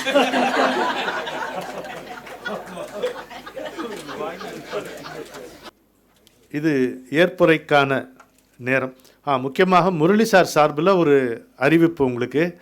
தயவுசெய்து எல்லோரும் சாப்பிட்டுட்டு தான் போகணும். அதை அவர் தான் ஆர்கனைஸ் பண்ணியிருக்காரு. இன்றைக்கி has organise dinner for all of us, baked dinner. நீங்கள் சாப்பிட்டுட்டு தான் போகணும் சொல்லிட்டேன். அவர் சார்பில் அவர் இருக்கும்போதே சொல்கிறது தான் சிறப்பு. இப்போ ஏற்புரை, நான் முதல்ல ஆர்விஎஸை பேச சொல்கிறேன். ஏன்னா சுப்புவால் எழுந்து நின்று பேச முடியாது. ரவி ஒரு ஸ்டாண்டு மைக் அவருக்கு அரேஞ்ச் பண்ணுங்கள் இந்த மீன் டைம். அப்போ ஆர்விஎஸ் முதல்ல பேசட்டும். எல்லோருக்கும் மாலை வணக்கம். ரமணன் அண்ணா முன்னாடியெல்லாம் பேசணுன்னா ரொம்ப பயமாக இருக்குது. சுப்பு அண்ணாவும் இருக்கார். ரொம்ப அலங்காரமெல்லாம் பேச தெரியாது. ஏதோ எழுதுகிறேன், எழுதுறது கூட 2 பேர் எட்டி பார்த்தா எழுத வராது. அது தப்பு ஏதாவது சொல்லிடுவாங்கன்னு பயமாக இருக்கும். 3 பேர் அடிக்கடி நான் சொல்லுவேன், எனக்கு எப்போதுமே இருக்கிற 3 பேர். ஒன்று வந்து மன்னார்குடி ராஜகோபாலன், ரெண்டாவது வந்து எங்கள் அப்பா கடைசி வரைக்கும் கிரிவலம் போயிட்டு இருந்தார் அண்ணாமலையார், அப்புறமா எங்களோட குலதெய்வம் Venkatachalapathy. So most of the எழுத்தில் அந்த 3 பேர் இருப்பாங்க. அதில் ரொம்ப நிறையா இருக்கிறது வந்து மன்னார்குடி ராஜகோபாலன். ஏன்னா நான் குழந்தையிலேருந்து அந்த கோயிலுக்கு போய் அப்படியே வளர்ந்த ஆட்கள். அதனால் ரமணன் அண்ணா சொல்லும்போது அதை சொன்னார். ரமணன் அண்ணாக்கு என் மேலே ரொம்ப அலாதி பிரியம். பெரிய தகுதி ஆயிடுச்சுன்னு நினைக்கிறேன். ஆக்சுவலாக அவரோட ரொம்ப ஒரு மாதிரி இந்த வசீகர குரலுக்கு நானும் சங்கீதாவும் ரொம்ப பயங்கர ரசிகர்கள். அவரோட தந்தையார் பேரில் வழங்குகிற இந்த விருதை வழங்கி எனக்கு கௌரவப்படுத்தியிருக்கார். அவருக்கு முதற்கண் என் நன்றியை தெரிவித்துக் கொள்கிறேன். ஒரு இந்த வியாசபாரதம், வால்மீகி ராமாயணம் இது ரெண்டுமே வந்து என்னோட ரொம்ப சின்ன வயசுலேருந்து எங்கள் பாட்டி கூட உட்காந்து நான் இந்த உபன்யாசங்கள்லாம் நிறையா கேட்போம். பாட்டியில் வளர்ந்ததோட பலன் அதுதான். கோயிலுக்கு போகிறது, இந்த இதிகாசங்கள், இந்த உபன்யாசங்கள்லாம் கேட்குறது வந்து பாட்டி கூட இருந்ததுனால நான் கம்ப்ளீட்டாக எங்கள் அம்மாவோட அம்மா சாரதான்னு பேர், பாட்டி கூடயே இருந்தேன் நான். அதனால் அதில் வளர்த்துன்றது தான் அது, வேறு ஒன்றும் கிடையாது. அது ஒன்றும் பெரிய ஸ்கில்லெல்லாம் அப்படிங்கிறதெல்லாம் நான் நினச்சிக்கல. ஆனால் கதை சொல்கிறது வந்து ரொம்ப பிடிக்கும். ஏன்னா ஃப்ரெண்ட்ஸாக சேர்ந்து உட்காந்தாக்க நிறையா உருப்படியான காரியங்கள் எதுவும் பண்ணதில்லை. வெறும்னா அரட்டாக பேச்சு அப்படியே சுற்றியாச்சு. அதனால் என்ன பலன் அப்படிங்கிறதெல்லாம் தெரியாது. ரொம்ப ஜாலியாக சுற்றின்னு இருந்தோம் சென்னைக்கு வர வரைக்கும். மன்னார்குடியில் அப்படியே சுற்றிட்டோம். அதுக்கப்புறமா இதில் இருக்கிற சின்ன வயசில் அதில் இருந்த இன்ட்ரெஸ்ட் தான், மகாபாரதம் ராமாயணத்துலலாம் இருந்த இன்ட்ரெஸ்ட் வந்து நிறையா அதை பற்றி படிக்கணும்னு தோணித்து. ஸோ சோசாரோட மகாபாரதம் பேசுகிறது தான் அதோட ஃபஸ்ட்டு பேஸ் இது எல்லாத்துக்குமே. அதை விட அட்டகாசமாக ஒரு புக்கு இருக்காது. அந்த மாதிரிலாம் படித்து அதை பண்ணும்போது எனக்கு இன்னொரு பெரிய சப்போர்ட் வந்து பத்ரி. எழுதி போடுவோம், எவ்வளோ வால்யூம் வந்தா என்ன, எப்படி வந்தா என்ன போடுவோம், நல்ல புக்கு பண்ணுறோம் அப்படின்னு சொன்னார். ரெண்டுமே என்னோடய 3 புக்கு. மொதல் புக்கு வந்து புக்காக போடணுமான்னு முதல்ல யோசித்தோம். அர்த்ரா நதி இங்கே தான் நடந்தது. ஐ திங்க் ஒரு கரெக்டாக 4 years பேக் இதே நாள், சேம் 14th February இல்லையே 13th நினைக்கிறேன். ஆமாம் 14th அவரோடது நடக்குது, 13th. அப்போ கூட அது வந்து பயோஃபிக்ஷன் மாதிரி அந்த ஊரை சுற்றி என்ன நடந்ததுங்கிற மாதிரி எழுதியிருந்தேன். அதுதான் என்னோடய ஃபஸ்ட்டு புக்கு. கிழக்குன்னு அந்த பப்ளிகேஷன் அது வந்து ரொம்ப கௌரவம் எனக்கு. அதுலேருந்து வந்தது தான் அடுத்த ரெண்டுமே. பாக்கி இந்த மகாபாரதம் வந்து என்னோடய ஃபேஸ்புக்கில் நான் எழுதினேன். ஃபேஸ்புக்கில் இது நான் என்னோடய அந்த மகாபாரதம் வியாசபாரதம் ரிலீஸ்லேயே சொல்லியிருந்தேன். ஃபேஸ்புக்கில் எழுதும்போது என்னன்னாக்கா டெய்லி எழுதுவேன். டெய்லி ராத்திரி ஒரு 11-11:30 அந்த மாதிரி போஸ்ட் பண்ணுவேன். ஒரு 600 to 800 வேர்ட்ஸ் ஒரு எபிசோட் அது இருக்கணும். ஃபஸ்ட்டு கும்பகோணம் பதிப்பு என்கிட்ட இருந்தது. அது ஒரு தடவை படித்தாக்க புரியவே புரியாது. ஒரு பக்கத்தை 4 தடவை படிக்கணும். படித்தா தான் அது என்னென்னு, ஏன்னா யாராவது ஒருத்தரை சொல்கிறதுக்கு ஒரு ஒரு ஒரு 2 பேராக்கு அவளை பற்றி அது இதெல்லாம் சொல்லிவிட்டு அப்படின்னு அர்ஜுனன் சொன்னான் அப்படின்னு இருக்கும். ஃபஸ்ட்டு பாக்கி எல்லாத்தையும் ஃபில்டர் பண்ணணும். ஃபில்டர் பண்ணி அர்ஜுனன் சொன்னான் அப்படின்னு எடுத்துக்கணும். இதை வந்து சரி நான் இந்த இதிகாசங்களில் எனக்கு இருக்கிற இன்ட்ரெஸ்ட்டில் என்ன பண்ணுவேன்னாக்க நோட்ஸ் எடுப்பேன், இல்லை ஏதாவது ஒன்று எழுதுவேன். அந்த மாதிரி அகஸ்மாத்தாக ஒரு நோட்ஸ் எடுத்து ஒரு நாள் ராத்திரி சும்மா போட்டேன், இந்த மாதிரி ஏதோ மகாபாரதம் படிச்சுட்டு இருக்கேன்னு. சோஷியல் மீடியாவோட ஒரு பெரிய பலம் என்னன்னாக்க, நமக்கு என்ன பலம்னு தெரியலன்னா கூட அவள் அங்கே ஆப்போசிட்டில் இருக்கிறவங்க இது உன்னோட பலம்னு சொல்லுவாங்க, நல்லா இருக்குது அப்படின்னு. முன்னாடியெல்லாம் வந்துட்டு ஏதாவது ஒரு மேகசினில் வந்து பிரிண்ட் ஆகணும், இப்போ அப்படி கிடையவே கிடையாது. செல்ஃப் பப்ளிஷிங்கோட பயங்கர அட்வான்டேஜ். அது போட்ட உடனே எல்லாருமே அடுத்த எபிசோடு எப்போ அப்படின்னு, ஐயோ அடுத்த எபிசோடா இது என்னடா இது அப்படின்னு பார்த்தப்ப அப்புறம் நிஜமாகவே வந்து நானே அதில் வந்து ரொம்ப உள்ளே போயிட்டேன். அது என்னால் எழுதாமல் இருக்கவே முடியல. மேபி ஒரு 6 years எழுதினேன் அது, அந்த 5 வால்யூமும். அது 6 வருஷத்து ஒர்க் அது. மெயினாக அது வந்து சிம்பிளாக எழுதணும்னு ஆரம்பித்தேன். பீஷ்ம பருவம் வரைக்கும் ஜாலியாக போயிடுது, ஏன்னா அது வந்து கதை. அதுக்கப்புறத்துலேருந்து கம்ப்ளீட்டாக வந்து தர்மத்தோட சாரம் அது வியாசபாரதம். 5ஆம் வேதம்னு சொல்கிறதே சண்டைக்கு அப்புறம் சொல்கிறது தான் 5ஆம் வேதம். ஏன்னா அதில் தான் எல்லாமே வருது. ஒரு எப்படி நடந்துக்கணும், இந்த ஆசிரமங்களோட இது, அப்புறமா ஒரு ஸ்ராத்தம்னா எப்படி பண்ணணும், தான தர்மங்கள் எப்படி பண்ணணும், அதோட பலன்கள் என்ன, நிறையா பீஷ்மர் அம்பு படுக்கையில் வந்துட்டு சொன்னது தான் ஜாஸ்தி. அதுக்கப்புறம் திருப்பி ஒரு 2-3 எபிசோடில் டக்குன்னு முடிஞ்சிடும். ஆனால் வந்து அனுசாசன பருவமும் அதில் சாந்தி பருவம், ஸ்ரீ பருவம், இதுலேருந்து ஆரம்பிச்சது நிறையா போயிட்டே இருக்கும். அதில் நம்ம இது பண்ணுறது தான். இப்போ ஆக்சுவலாக இங்கே நடக்கிறது சுதா மேடம் பண்ணுறா, மந்த்லி 3 days நம்ம ஆர்கே கன்வென்ஷன் சென்டரில். நான் அதுக்கு தவறாமல் வரேன். அப்போ தான் எனக்கு ஒரு பயங்கர பயம் வந்தது. நம்ம வெறும் கதையை மட்டும் எழுதினோம். சுதா மேடம்லாம் பேசும்போது அதோட மல்டி டைமென்ஷன் சொல்கிறா. அதில் வந்து இன்னும் அரவிந்தர் சொன்னது, விவேகானந்தர் சொன்னது, அந்த மாதிரிலாம் நிறையா எடுத்து கொலேட் பண்ணி சொல்கிறா. பட் என்னோடது வந்து ரொம்ப சிம்பிளாக இருக்கும், கதை என்னங்கிறத தெரிஞ்சுக்கலாம். ஒரு பெரிய மகான் வெங்கடேஸ்வர ஐயர் அனந்தராம சேஷன், ஸ்ரீமான் சேச்சு அப்படின்னு அந்த புக்கில் சேச்சுன்னு இருந்தது. வாழைக்குமரியை நேரில் கண்டவர், இப்படியெல்லாம் ஒரு பெரிய ஒரு இன்னொன்று என்னன்னாக்கா 25 years நானும் வந்து ஒரு மீடியாவில் இருந்தேன், இந்தியன் எக்ஸ்பிரஸில் இருந்தேன். ஸோ அவரும் வந்து சப் எடிட்டராக இருந்திருக்கார், ஹிந்துவில் அசிஸ்டன்ட் எடிட்டராக இருந்திருக்கார், சாரி. ஸோ அப்படிப்பட்ட ஒருத்தர் பேரில் எனக்கு இந்த விருது கிடைக்கிறது நான் ரொம்ப கௌரவமாக நினைக்கிறேன். இது இப்படி அவரை பற்றி படித்து தான் தெரிஞ்சுட்டேன். சரி, அப்படி படித்த போது இப்படி நம்ம நேரில் பழகாமல் விட்டோமே அப்படின்னு அந்த ஒரு பேஜ்லேயும் எனக்கு இருந்தது. ஏன்னா அந்த ஜோக்கு தான், நமக்கு வேறு ரொம்ப அறிவார்ந்த விஷயங்களாக இருந்தால் தள்ளி ஓடி போயிடுவோம். அதில் நிறையா ஜோக்ஸ் இருந்தது. சரி, யூஸ்வலாக நம்மளோட பாணியாக இருக்கே அப்படின்னு. ரமணன் அண்ணா தான் எழுதியிருந்தார் அந்த புக்கு. ரமணன் அண்ணா வந்து ஆக்சுவலாக ரொம்ப நாங்கள் ஸ்லாகிக்கிறது வந்து அவரோட பாரதியார் அண்ட் பாட்டு. பாரதியாராக தெரியும், மீசையை முறுக்கின்னு. பாட்டுனாக்க நீ பாட்டமா நீ வசந்தம் நீ சுகந்தம்னு ஒரு பாட்டு அடிக்கடி அவரை கூப்பிட்டு சொல்லிகிட்டே இருப்பேன். யூடியூப்பில் இருக்குது, ரொம்ப சூப்பராக இருக்கும். மண்ணி ஆனால் ஒத்துக்க மாட்டான், அது என்னை பார்த்து பாடலாமா. சரி, அது வந்து ஒரு பயங்கர ஒரு ரொமான்டிக் பாட்டு. அது ரொம்ப இன்ட்ரெஸ்டிங்காக இருக்கும். 3 நிமிஷமாக என்னமோ தான், ஆனால் பியூட்டிஃபுல். அடிக்கடி கேட்டுன்னு இருப்பேன் அதை.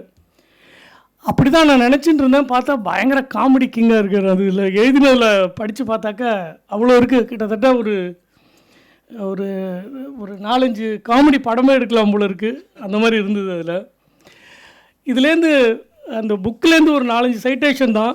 பட் ஆனால் வெரி வெரி இன்ட்ரெஸ்டிங். வந்து அந்த அந்த விட்டி, அந்த ஹியூமர் வந்து எவ்வளோ டைமிங்காக இருந்திருக்கும், அவர் கூட இருந்து கேட்காம போயிட்டோமேங்கிறதுல ஒரு 2-3 இடம். ஒரு ஞானி என்பவன் யார் அப்படின்னு ஒரு இடத்துல ஒரு கேள்வி. அப்படி அவரே எடுத்துட்டு அவரே சொல்லுவார். நம்மளாம் உடனே ஞானின்னா வேறு ஏதோ சொல்ல போகிறார் போல இருக்குது அப்படின்னு ரொம்ப தத்துவார்த்தமாக அப்படியே யோசிச்சுன்னே இருப்போம். ஓ, இது என்னமோ சொல்கிறாரு அப்படின்னு. ஆனால் வந்து அவரோட பேச்சு வந்து பல கவுண்டமணி, பல வடிவேல்னு நினைக்கிறேன். பக்கத்தில் யாரும் உட்காரவே முடியாதுன்னு நினைக்கிறேன். காத்தாடி அண்ணாக்கெல்லாம் தெரிஞ்சிருக்கலாம், மேபி, ஐ டோன்ட் நோ. ஒரே தவிர 2 தடவை செய்யாதவன் ஞானி அப்படின்னு சொல்லிட்டார்.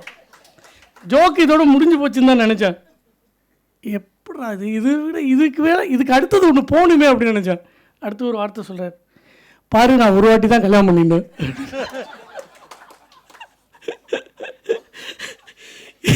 இது பக்காவோட ஜோக். இது நேராக இருந்து கேட்டுறதோட நிஜமாக விழுந்து சிரிச்சிருப்போன்னு நினைக்கிறேன். அதே மாதிரி இந்த கணக்கு வந்து நிறைய பேருக்கு பிரச்சனையான விஷயம். இந்த கணக்கு வந்து அப்பாட்ட வந்து ரமணனாவும் கணக்கு பிணக்கு ஆமனுக்குன்னு சொல்லிட்டு இருக்காரு. ஏன்னா அந்த பாரதியார் குரூப் எல்லாமே அப்படியே ஒரே மாதிரி தான். உடனே இவர் கேட்குறாரு அப்பாட்ட, சரி நீ எப்படிப்பா கணக்கில் அப்படின்னு. நான் ஒன்றை மாதிரி கிடையாரா அப்படின்னு சொன்ன உடனே இவர் இப்படி பார்க்குறாரு. ஓ, அப்பாவுக்கு பயங்கரமாக கணக்கு தெரியும் போல.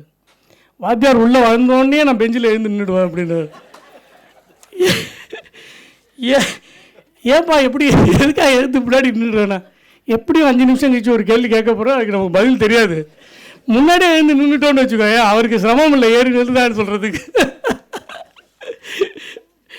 இப்படி ஒரு ஒரு ஒரு யம ஜோசியர் கதை ஒன்று இருந்தது. அதில் ரொம்ப இன்ட்ரெஸ்டிங். அதாவது அந்த ஜோசியர்கிட்ட போனாலே அவர் எடுத்தோடனே இப்படி தான் ஆரம்பிப்பாரான். புள்ளி 65 மறிக்கும் அப்படின்னு தான் ஆரம்பிப்பாரான். மறிக்கும். என்ன இப்படி அச்சாண்டியமாக பேசுது அப்படின்னு கேட்டாங்க. இருக்கத்தானே ஓய், எப்படியுமே இருந்தால் தான் அதுவும் முடியும், அதுவும் நடக்கிறது தானே, சாகு நடக்கிறது தானே, அதுக்காக அதை முதல்ல சொல்ல வேண்டாமோ அப்படின்பாரான். சரிதான், இருடா இன்னும் முடிக்கல அப்படின்னு சொல்லிட்டு அடுத்து அந்த கதை சொல்லுவா. அவள் அப்பா சொன்ன கதையாது. அடுத்தது சொல்லுவாராம், சன்னிதரில் ஒரு டாக்டர் ஒருத்தர் இருந்தாராம். அவர் அந்த யம ஜோசியருக்கு தம்பி மாதிரியா. அவர் என்ன பண்ணுவார் அப்படின்னு கேட்டான். ஒன்றும் பண்ண மாட்டார், இது பிரயோஜனம் இல்லை, ராத்திரி 9 மணி தாண்டாது அப்படின்னு சொல்லிட்டு வரா. ராத்திரி நிஜமாகவே காரியம் ஆகிடுமா. காத்தால் அந்த டாக்டருக்கு செய்தி சொன்னோடனே பாடியை எடுத்துன்னு போகும்போது ஊர்வலத்தில் கண்டிப்பாக இருப்பாராம், டாக்டர் இருப்பாராம். டாக்டர் வந்துடுவார் அங்கேருந்து. சரி சும்மா வந்துட்டு போனால் பரவாயில்ல, சும்மா போக மாட்டானா. சொன்னேனோன்னு 9 தாண்டாதுன்னு 8:48 போயாச்சு அப்படி. பயங்கர ரகலை. இது ஒரு கதையாக சொல்லியிருக்கார், ஆனால் சென்ஸ் ஆஃப் ஹியூமர் சான்ஸே கிடையாது. யாரோ ஒரு கல்யாண ரிசப்ஷனில் யாரோ ஒருத்தர் வந்து ரொம்ப அவசரம் அப்படின்னு சொல்லிட்டு வேஷ்டியெல்லாம் மடித்து வச்சுட்டு பக்கத்தில் எங்கேன்னு கேட்டிருக்காரு. பாத்ரூம் பக்கம் பார்த்து நேராக போய் ரைட்டு திரும்பினேன்னா ஒரு கதவுல ஜென்டில்மேன் போட்டிருக்கோம், அதனால பரவாயில்ல நீங்கள் உள்ளே போயிடுங்க அப்படின்னாரு.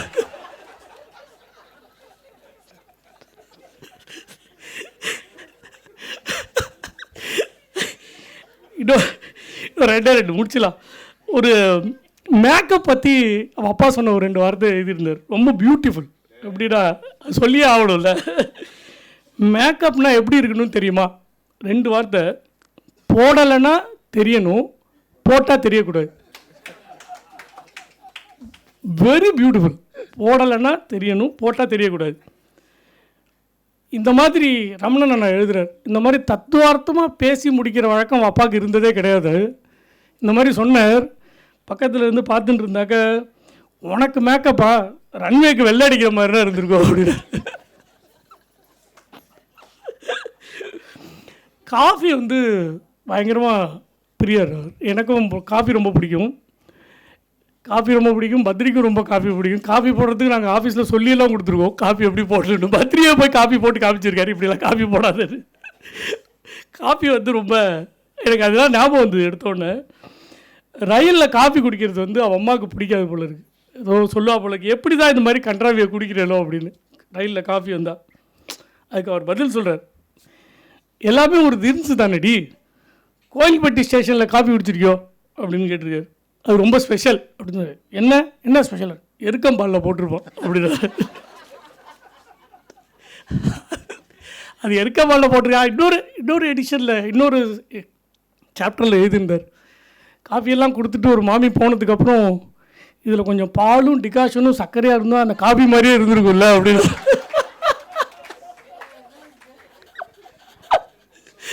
சான்ஸே இல்லை.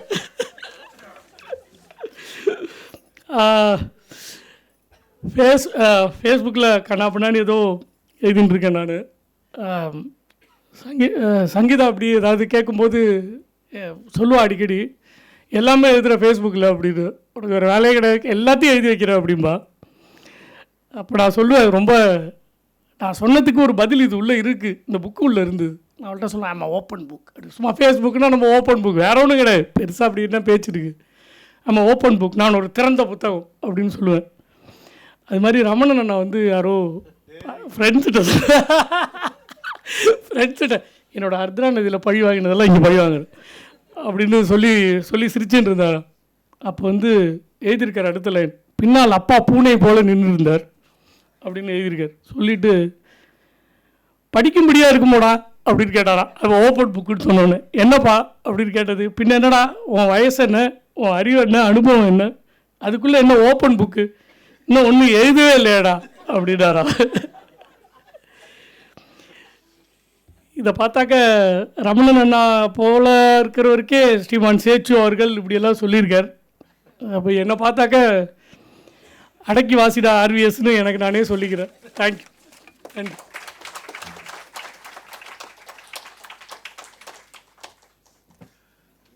ஆர்விஎஸ் பேசின பிறகு எனக்கு இப்போ தோணுது, அடடா அப்பா இவனை பார்க்காம போயிட்டாரு அப்படின்னு சொல்லி. ரொம்ப நல்லா இருக்கும். He would have given all his time to him.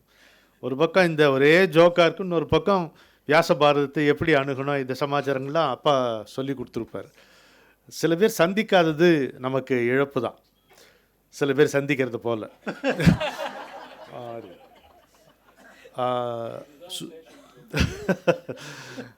Ramanan வந்து எங்கள் அப்பாவை பார்த்துருக்கார், அவருக்கு தெரியும். இங்கே எனக்கு ரொம்ப சந்தோஷம் என்னென்னா, லக்ஷ்மண் அண்ணா, மூர்த்தி, காயத்ரி, கனடாலேருந்து இவங்கெல்லாம் வந்திருக்காங்க. எங்கள் அப்பா ரொம்ப நல்லா பரிச்சயம் உள்ளவர்கள் அவர்கள். இங்கே வந்தது எனக்கு பெரிய சந்தோஷம். சுப்பு பேசுவதற்கு முன்னால் நான் சங்கீதாவை பற்றி ஒரு வார்த்தை. நான் ஆர்விஎஸ் சைட்டேஷனை யார் படிக்கணும்னு நான் கடைசி வரைக்கும் முடிவே பண்ணல. அப்போ நானே படிக்க போனால் சரியாக இருக்காது, ஏன்னா நிகழ்ச்சியை தொகுத்து வழங்கும் பொழுது நானே படிக்கிறது சரியாக இருக்காது. திடீர்னு எனக்கு சங்கீதா முகம் வந்தது. சரி, அவளை படிக்க சொல்லணுன்ட்டு இன்றைக்கி மத்தியானம் தான் சொன்னேன். இதில் தான் செல்ஃபோனில் தான் அதை அனுப்பிச்சிருக்கேன். அது படிக்கிறது கஷ்டம் ரொம்ப. But she did a brilliant job. அவ்வளோ எலிகண்ட்டாக இருந்தது அவளுடைய ப்ரெசன்டேஷன். கிட்டத்தட்ட வந்து அவளே எழுதி வாசித்த மாதிரி இருந்தது. அதுதான் அதனுடைய சிறப்பு. ஒரு warm round of applause to Sangeetha Fergus. அடுத்து நண்பர் சுப்பு. எனக்கு வந்து ஒரு முறை இந்த சர்வைக்கல் சர்ஜரி நடந்த பிறகு இந்த டாக்டர் இல்லை இது சொல்கிறேன், கழுத்து கங்கா ஹாஸ்பிட்டல் கோயம்புத்தூரில் நடந்தது. டாக்டர் ராஜசேகர் தான் அது பண்ணார். கிருஷ்ணா ஸ்வீட்ஸ் கிருஷ்ணன் சார் வீட்டில் தான் நான் எப்போவும் தங்கியிருந்தேன். இந்த டாக்டர் வந்து அவுட் ஆஃப் கன்சர்ன் அவருக்கு ஃபோன் பண்ணி கேட்குறாரு கிருஷ்ணன்ட்ட, அவர் எப்படி இருக்கார்? நல்லா தானே இருக்கார் அப்படின்றார் கிருஷ்ணன். இல்லை ரமணன் ஓகே தான் இருக்கார். இல்லை, நாங்கள் வந்து இந்த சர்ஜரிக்கு வந்து த ப்ரொசீஜர் வந்து we go through the throat. அது வந்து இன் சம் கேசஸ் அவங்க வாய்ஸில் வந்து பிரச்சனை வந்துடுறது அப்படின்னு. இல்லையே, எப்பவும் போல் மோசமாக தான் இருக்குது அப்படின்னாரு. இப்பொழுது சுப்பு அவர்கள் பேசுவார்கள். ஒரு ஹிலேரியஸ் ரைடு நண்பர். அதுக்கு பிறகு ரொம்ப பேச எடுபடாதுன்னு நினைக்கிறேன். எக்கச்சக்கமான குறிப்புகளாக எடுத்துகிட்டு வந்தேன், எடுத்து வச்சுட்டேன். உங்கள் ஃபார்முக்கு நான் வந்துடுறேன். ஒரே ஒரு சின்ன disclaimer, I have problem throat, அதனால் கொஞ்சம் முன்ன பின்ன இருக்கும், நீங்கள் தான் புரிஞ்சுக்கணும். இந்த formalities already lost, it can be ரீட்ரீவ்டு.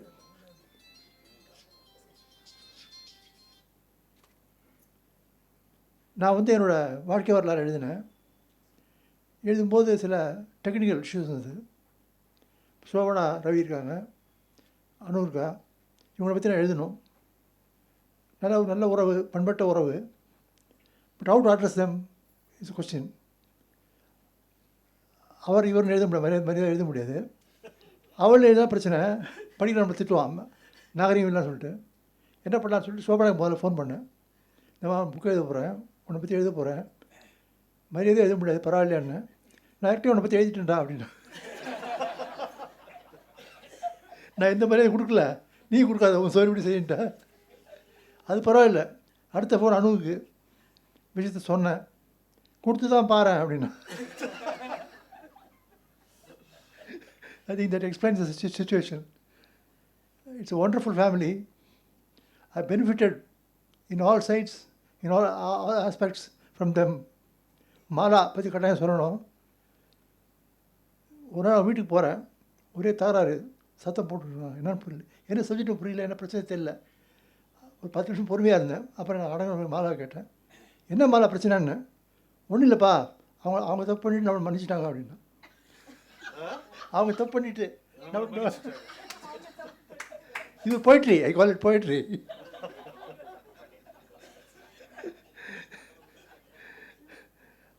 அவர் வந்து சேஷன் வந்து இது ஒரு சாம்ராட் ஜோசியத்தில்.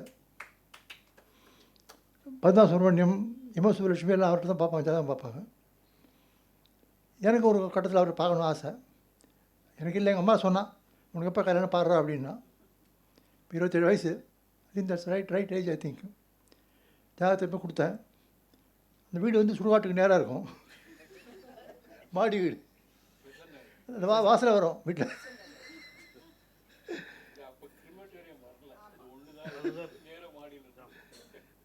அவர் கேட்டேன், என்னப்பா இங்கே போய் வீடுப்பா, ஒரு ஆத்திர அவசரத்துக்கு சௌரியமாக இருக்கு. அவர் பார்த்துருந்தார். நான் உட்காந்து ரொம்ப வெயிட்டில் எலெக்ஷன் ரிசல்ட் வெயிட் பண்ணுறேன் சொல்லுவார்னு சொல்லிட்டு. அம்மா உள்ளேருந்து வந்தா, என்ன பண்ண சுப்புக்கு கல்யாணம் ஆகும்னு பார்த்துட்டுருக்கேன் அப்படின்னு. ஊரெல்லாம் கடன் வாங்கியிருக்கான்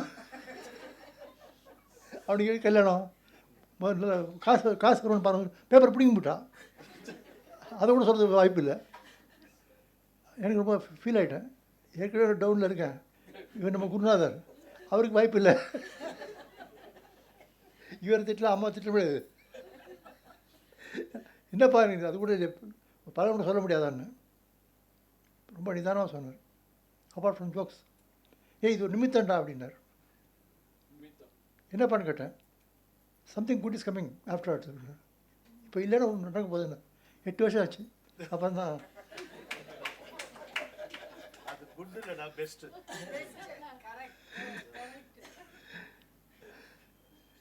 இந்த மெய்யும் கரணமும் பொரியும் 27 வருடங்கள் காத்தனன் பாரதியார் எழுதியிருக்காரு. பல அறிஞர்கள் கேட்டு பார்த்தேன், ஏன் இந்த வருஷத்தை சூஸ் பண்ணாருன்னு. இது வரைக்கும் பதில் கிடைக்கல. ஆனால் எழுதியிருக்கார், தனிப்பாட்டாக ஒன்று எழுதியிருக்காரு. 20 வருடங்கள். என்னோட 27 வருஷத்தில் இது நடந்தது. நான் சொல்கிற விஷயங்கள் எல்லாமே 27 தான். இவரை பற்றி விசேஷமாக ஒரு 2 விஷயம் சொல்லணும். ஆஸ் எ ஜேர்னலிஸ்ட், ஃபெலோ அவரை சொல்லிட்டு நான் சொல்லக்கூடாது, நான் சொல்கிறேன். இந்த ஃபெலோ ஜேர்னலிஸ்ட்டு அவர் மெயினான ரிவ்யூஸ் எழுதார், மதிப்புரைகள். ஒரு 300 பக்கம் உள்ள புக்கை ஒரு 1 மணி நேரத்தில் படிச்சிடுவார். அப்போயே கொஞ்சம் எழுதுவார். 150 வார்த்தை தான் இருக்கும். 151 149 இருக்காது. ரொம்ப ஆச்சரியமாக இருக்கும், எப்படிலாம் பண்ணுறாருன்னு சொல்லிட்டு. ஒருத்தர் ஒரு பெட்ரோல் ஒரு காட்மேன், நான் ஒரு பேர் சொல்ல விரும்பல. இவர் சிங்கேரி, இவங்கெல்லாம் தீவிர சிங்கேரியாக இருப்பாங்க. காஞ்சி கூட பார்க்க மாட்டாங்க. விரோதம்லாம் கிடையாது, பட் அவங்க they are sure of their faith. அது சாமியாரை பற்றி வந்திருக்கு. அவர் பிடிக்க நல்லா எனக்கு தெரியும். ரிவ்யூ எழுதியிருக்காரு. அந்த புக்கில் அவன் கண்ணாபுரம் திட்டிருக்கான். ஒரு சாமியார் எவ்வளோ திட்டணும் அவ்வளோ திட்டிருக்கான். அது மேலேயும் திட்டிருக்கான். எழுதி முடிஞ்ச பக்கத்தில் உட்காந்துருக்கேன்.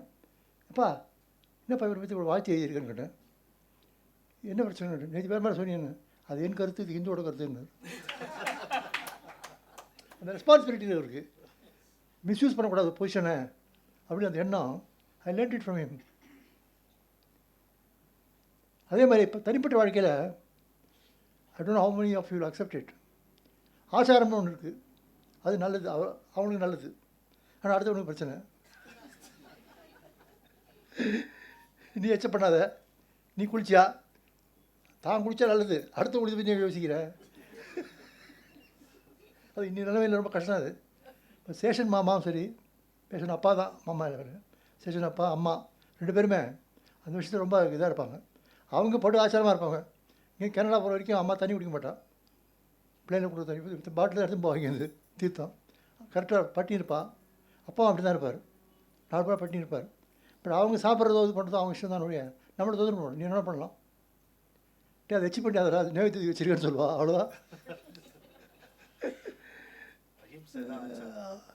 பிறரை துன்புறுத்தாமல் ஆச்சாரம் இருப்பாங்க. அது ஒரு குவாலிட்டியை பார்த்தது இல்லை.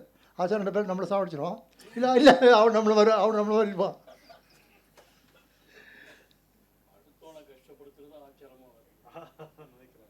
இந்த விருது எனக்கு கொடுக்கப்பட்டதில் ஒரு மகிழ்ச்சி தான். தகுதி இருக்கான்னு தெரியவில்லை. ஆனால் நான் இந்த சமுதாயத்தால் உருவாக்கப்பட்ட ஒரு மனிதன். எங்கள் அப்பாவை என்னை பெற்றெடுத்தார் ஒழிய சமுதாயம் உருவாக்கியது. இதில் எத்தனையோ பேர் சேர்ந்துருக்காங்க. என்னோடய படைப்பில், சுபுன்ற படைப்பில் பல பேர் இருக்கான். ரமணன் சார் இருக்கார், நடராஜன் சார் இருக்கார், பல பேர் இருக்காங்க. பத்ரி கூட இருக்கார். ஐ don't know whether he will remember it. என்னை ஒரு எழுத சொல்லி நான் கேட்குற காசெல்லாம் கொடுத்தாரு. அதே மாதிரி முதலாளி உலகத்தில் இருக்க மாட்டான். ஞாபகம் வச்சுக்கிறேன். மீனாட்சி இருக்காங்க. These people made me and they're making me. அவங்க சார்பில் அதை பெற்றுக்கொள்கிறேன் என்பதை நன்றியோடு தெரிவித்துக் கொள்கிறேன்.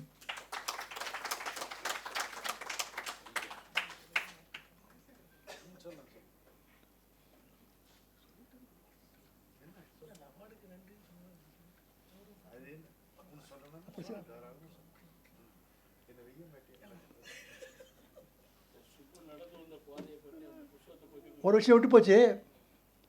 ரமணன் நான் நண்பர் 2 பேர். எனக்கு திடீர்னு அவர்கிட்ட பிரச்சனை வந்துடும். அவங்க அப்பா இருக்கும்போது கேட்பேன், ரமணா நீ பிகாமில் என்ன மார்க் வாங்கணும்னு கேட்பேன். அப்போ பட்டதுக்கு ஏஎம்ஜேயில் படித்ததுக்கு இப்போ திட்டுவார். ஆமாம், திருப்தியா? இப்படி ஒரு அவார்ட் ஃபங்க்ஷன் நீங்கள் பார்த்துருக்கீங்களா இங்கே? ஆ ஆ ஆமாம். இந்த விழாவை சீக்கிரமாக முடிக்கணுன்ட்டு நான் ஏன் துடிச்சேன்னு இப்போ புரியல. உண்மையான காரணம் ரொம்ப மகிழ்ச்சி. சுப்பு பேசும்போது எனக்கு ரொம்ப கவர்ந்தது வந்து பத்ரியை பற்றி சொன்ன ஒரு வார்த்தை. பத்ரி அட்ரஸ் வாங்கிக்கிறேன், நான் வந்து நிற்கிறேன். இங்கே வந்து நியூயார்க் கொலம்பியா யூனிவர்சிட்டியிலேருந்து ப்ரொஃபஸர் வெங்கட் சுப்பிரமணியம் அவருடைய மனைவியோடு இங்கே வந்திருக்கிறார். ஒரு நிமிஷம் நீங்கள் எழுந்து நின்றீர்களானால். நீங்கள் உட்காந்தாலே நிற்கிற மாதிரி தான் இருக்குது, உட்காருங்க. அவர் ஒரு இனிய மனிதர். அவர் 3-4 சப்ஜெக்டில் ப்ரொஃபஸர்.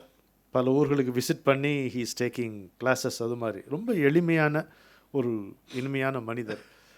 என்னோட 2 முறை காலங்களில் அவன் வசந்தம் நிகழ்ச்சி செய்திருக்கார். அவர் ஒரு முறை ஆன்லைனில், ஒரு முறை நேராக. அதை அந்த ஃபேக்டர் எக்ஸ் ஒன்று வச்சு ஒரு சுற்றினார். ரொம்ப நல்லாயிருக்கு. மேத்தமேட்டிக்ஸ் தான் எனக்கெல்லாம் தலைக்கு மேலே போச்சு. அப்புறம் திரும்ப அவர் லேண்ட் ஆன அப்புறம் தான் எனக்கு அது புரிஞ்சுது நல்லபடி. அவர் வந்து இப்பொழுது ஆழ்வார்களும் கண்ணதாசனும்னு தமிழில் ஒரு புத்தகம் எழுத முன் வந்திருக்கார். அவர் ஸ்கிரிப்ட் ரெடி ஆகிடுத்து. அதை நான் பார்த்துட்டு அது கண்ணதாசன் பதிப்பகம் வெளியிடுவதாக பேச்சு நடந்து கொண்டு இருக்கிறது. அதனால் தமிழில் முதல் முறையாக அவர் வந்து ஒரு முழு நூல் இதுதான் நினைக்கிறேன், இல்லையா? முழு நூல் இது தான்.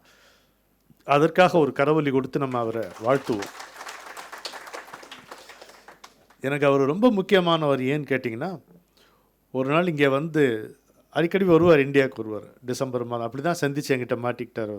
அவர் பாட்டு கற்பக மெஸ்ஸில் சாப்பிட்டு இறங்கி நான் வந்து கரெக்டான ஆட்டோவில் வந்து இறங்கி அவர் பிடிச்சேன். அதோட அது வரைக்கும் நல்லா இருந்தார் அவர் வந்து எனக்கு ஃபோன் பண்ணி, ரமணன் சார் இந்த மாதிரி எனக்கு திருப்பதிக்கு ஒரு எக்ஸ்ட்ரா டிக்கெட் இருக்குது, வரீங்களா அப்படின்னு கேட்டார். இப்போ இது கேட்டால் ஒருத்தன் எவ்வளோ இது பண்ணியிருப்பான்ல. எனக்கு இந்த நிகழ்ச்சி அந்த நிகழ்ச்சி இருக்குது சார், நான் கொஞ்சம் யோசித்து சொல்கிறேன்னு சரின்ட்டார் மரியாதையாக. ஆக்சுவலாக சரியாக அவர் பதில் சொல்லுங்கடா, அந்த முட்டாளே திருப்பதி கூப்பிட்றேன்டா ஒன்றுன்னு சொல்லியிருக்கணும் அவர். ஆனால் அப்படி சொல்லலை. என் மனைவிட்டு சொல்ல, இந்த மாதிரி அவர் கூப்பிட்றாரு, நான் தான் யோசித்து சொல்கிறேன்னு. ஏன்னா அறிவு இருக்கா அவனுக்கு? அது என்றைக்கு இருந்தது. உடனே வந்து drop every thing and go with him அப்படின்னா. சரி அப்படின்னு சொல்லிட்டு வரேன் சார்னு. அங்கே போன அப்புறம் தான் தெரிஞ்சுது அந்த டிக்கெட் அவர் மனைவியோட டிக்கெட். அவங்க வரல. அந்த எதுக்குன்னு கேட்டிங்கன்னா வஸ்திர சேவா. அது 20 வருஷம் வெயிட் பண்ணி பலிக்கக்கூடிய ஒரு டிக்கெட் அது, பாருங்கள் அது. அப்புறம் அங்கே போனால் என்னால் வந்து அதான் இந்த முறையும் சொன்னேன், எனக்கு சந்தோஷத்தை விட ஐ வாஸ் மோர் எம்பாரஸ்ட். ஒரு 1.25 மணி நேரம் அந்த வெங்கடாஜலபதி முன்னால் உட்காந்துருந்தோம். 1.25 மணி நேரம் முழு அபிஷேகம் பார்த்தோம், அலங்காரம் பார்த்தோம், பூஜையை பார்த்தேன். அது மாதிரி எனக்கு வந்து சங்கடம், நம்ம போய் இங்கே இருக்கலாமா, நம்ம போய் இங்கே உட்காரலாமா அப்படின்ட்டு எனக்கு அப்படி தான் தோணுச்சு. அந்த மாதிரி கூலாக அப்படி ஒரு சந்தோஷத்தை எனக்கு கொடுத்து, யார் வேணால் அவர் கூப்பிட்ருக்கலாம், அவர் காலில் விழுந்து போயிருப்பாங்க. நல்லா என்னை கவனித்து செம்மையாக சாப்பாடு போட்டு லட்டுவெல்லாம் வாங்கி கொடுத்து அனுப்பிச்சார். இது நான் என்றைக்கும் இந்த ஜென்மத்தில் மறக்க மாட்டேன். இது இங்கே பதிவு பண்ணுறதுல எனக்கு ஒரு மகிழ்ச்சி. வழக்கம் போல் ஆர்கே இதை நடத்தி கொடுத்தார் அப்படின்னு சொல்லணும். 14 பிப்ரவரி 14 அவர் வேறு எந்த நிகழ்ச்சியும் வைத்துக்கொள்ள முடியாதபடி இப்போது வழக்கமாகி விட்டது. அவரும் பழகிட்டார் எல்லாமே. இப்போ கல்யாணம் இல்லையா, நமக்கு பழகலையா, அது மாதிரி பல விஷயங்கள் பழகி அப்படி. ஸோ அவர் வந்தது, சங்கமேஸ்வரன், கிரி எல்லாம் வந்திருக்காங்க. அபயம் கண்ணன் வந்திருக்காரு. அவருக்கு என்னுடைய அப்பாவுக்கும் ஒற்றுமை உண்டு. பிரஷ்ன சாஸ்திரத்தில், ஜோசியத்தில் ஒற்றுமைகள் உண்டு. எல்லாம் வந்திருக்காரு. நடராஜன் சார் வந்து பொருட்படுத்தாமல் வந்தது. காத்தாடி ராமூர்த்தி அண்ணா வந்தது. மீனாட்சி ஸ்ரீதர், அப்புறம் ஹேமா எல்லாம் வந்து. KVS வந்தார். எங்கடா காணுமேன்னு பார்த்தேன், திடீர்னு அவரும் வந்தார். ரொம்ப மகிழ்ச்சி. அப்புறம் வழக்கம் போல் எங்கள் குரு சென்டரில் இருந்தாலும் நாளைக்கு ஒரு 30 ஃபோட்டோ வரும் எனக்கு. ஆமாம், வாசுகி அம்மா எல்லோரும் வந்திருக்கீங்க. நான் கிட்டத்தட்ட ஒரு அட்டெண்டன்ஸ் எடுத்தால் நிறைய பேர் எஸ்ஆர் சொல்லலாம். அது மாதிரி இருக்குது. மீண்டும் வந்து இந்த அனைத்து நிகழ்ச்சிகளையும் வந்திருந்து கழித்தவர், பங்கு கொண்டவர் என்ற முறையில் தாயூப் அலி அவர்களுக்கு ஒரு சிறப்பு நன்றி நான் தெரிவித்து கொண்டு அமைகிறேன். சங்கீதா, நீங்கள் வரலாம். எல்லோரும் நாட்டுப்பண் பாடலாம். பாடிவிட்டு பிறகு நம்ம உணவருந்த செல்லலாம் என்று உங்களை தாழ்மையுடன் கேட்டுக்கொள்கிறேன். சரியா? சரி, சொல்லுங்க. அதாவது ரொம்ப ஏதோ ஜோக்காக பேசுகிறோன்னு பாக்கியெல்லாம் பேசிட்டேன். இந்த விருதுக்கு நன்றின்னு ஒரு வார்த்தை சொல்லலாம். அண்ணா பேசும்போது தான் பார்த்தேன். அது ஒன்று சொல்லவே கௌரவப்படுத்தினேன்னு சொன்னேன். நிஜமாகவே இந்த விருதுக்கு ரொம்ப நன்றி. இது வந்து என்னன்னாக்க, ஒரு காரியத்தை வந்து தொடர்ந்து பண்ணினா அதுக்கு நிச்சயமாக ஏதோ ஒரு ரெகக்னிஷன் இருக்குங்கிறது வந்து அப்படின்னு நான் புரிஞ்சினேன். நீதி என்னன்னு கேட்பாளணும். அதுக்காக என் ஃப்ரெண்ட்ஸ் எல்லாம் வந்திருக்காங்க. என் மாமியார், மச்சான், என் மச்சினி, நிறைய பேர் வந்திருக்காங்க. எல்லோரும் வந்திருக்காங்க. எல்லாருக்கும் நன்றி. இது சங்கீதாவுக்கே ஆச்சரியமாக இருக்குது, இவ்வளோ பவ்யமாக பேசுகிறானே அப்படின்னு சொல்லிட்டு. நல்லா ஒரு நிகழ்ச்சிக்கு நான் போயிட்டு வந்தபோது எங்கள் அப்பா சொன்ன வார்த்தை, என்னடா சொன்னா அப்படின்னு கேட்டார். நல்லா பேசினேன்னு சொன்னான்ப்பான். அதுக்கு என்ன அர்த்தம் அப்படின்னு கேட்டார். என்னவா அர்த்தம்? நல்லா பேசணும்னு சொன்னாங்க. இல்லைடா, அப்படி பெரியவங்க அப்படி சொன்னால் நல்லா பேசணும்னு அர்த்தம். புரியல. அதுதான் விருதுக்கு அர்த்தம். ஆமாம், அவ்வளோதான். தயவுசெய்து எல்லோரும் இருந்து சாப்பிட்டுட்டு போகணுன்னு பிரார்த்தனை பண்ணிக்கிறேன். ஒரு நிமிஷம் நேஷ்னல் ஆந்தம் சங்கீதா பாடுவீர்களா? என்னப்பா 5 மினிட்ஸ் தானே அது ஆட்டு, அதுக்குள்ளே நாங்கள் ஃபோட்டோ எடுத்துகிட்டு வரோம், பிரச்சனை இல்லை. நீ பாடலையா? சரி, சேர்ந்து பாடலாம். பாடுங்களேன். மீனாட்சி ஸ்ரீதர் அவர்கள் சுப்புவுக்கு சிறப்பு செய்கிறார்கள்.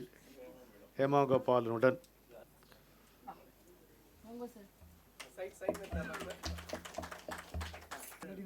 जनगणमन अधिनायक जय हे भारत भाग्य विदाता पंजाब सिंधु गुजरात मराठा द्राविड उत्कल वंगा विंध्य हिमाचल यमुना गंगा उज्जल जलति तरंगा तव शुभ नामे जाहे तव शुभ आशीष माहे गाहे तव जय गाता जनगण मंगलदायक जय हे भारत भाग्य विधाता जय हे जय हे जय हे जय जय जय जय हे जय Hind. Even before the phrase corporate social responsibility gained significance, it was textured into the group's value systems. And today, this phrase has been redefined by Mr. Murali as citizen social responsibility. Chennai 365, an effort by SKS in association with social, sports and cultural bodies to do good to a vibrant Chennai. To Sri Krishna Sweets, it's no mere rule. It's not just an act. It's every citizen's social responsibility. After all, we make a living by what we get, but we make a life by what we give. And in the process, create a world where life's best bonds are built with love and care. And in time, they will become our strongest bond.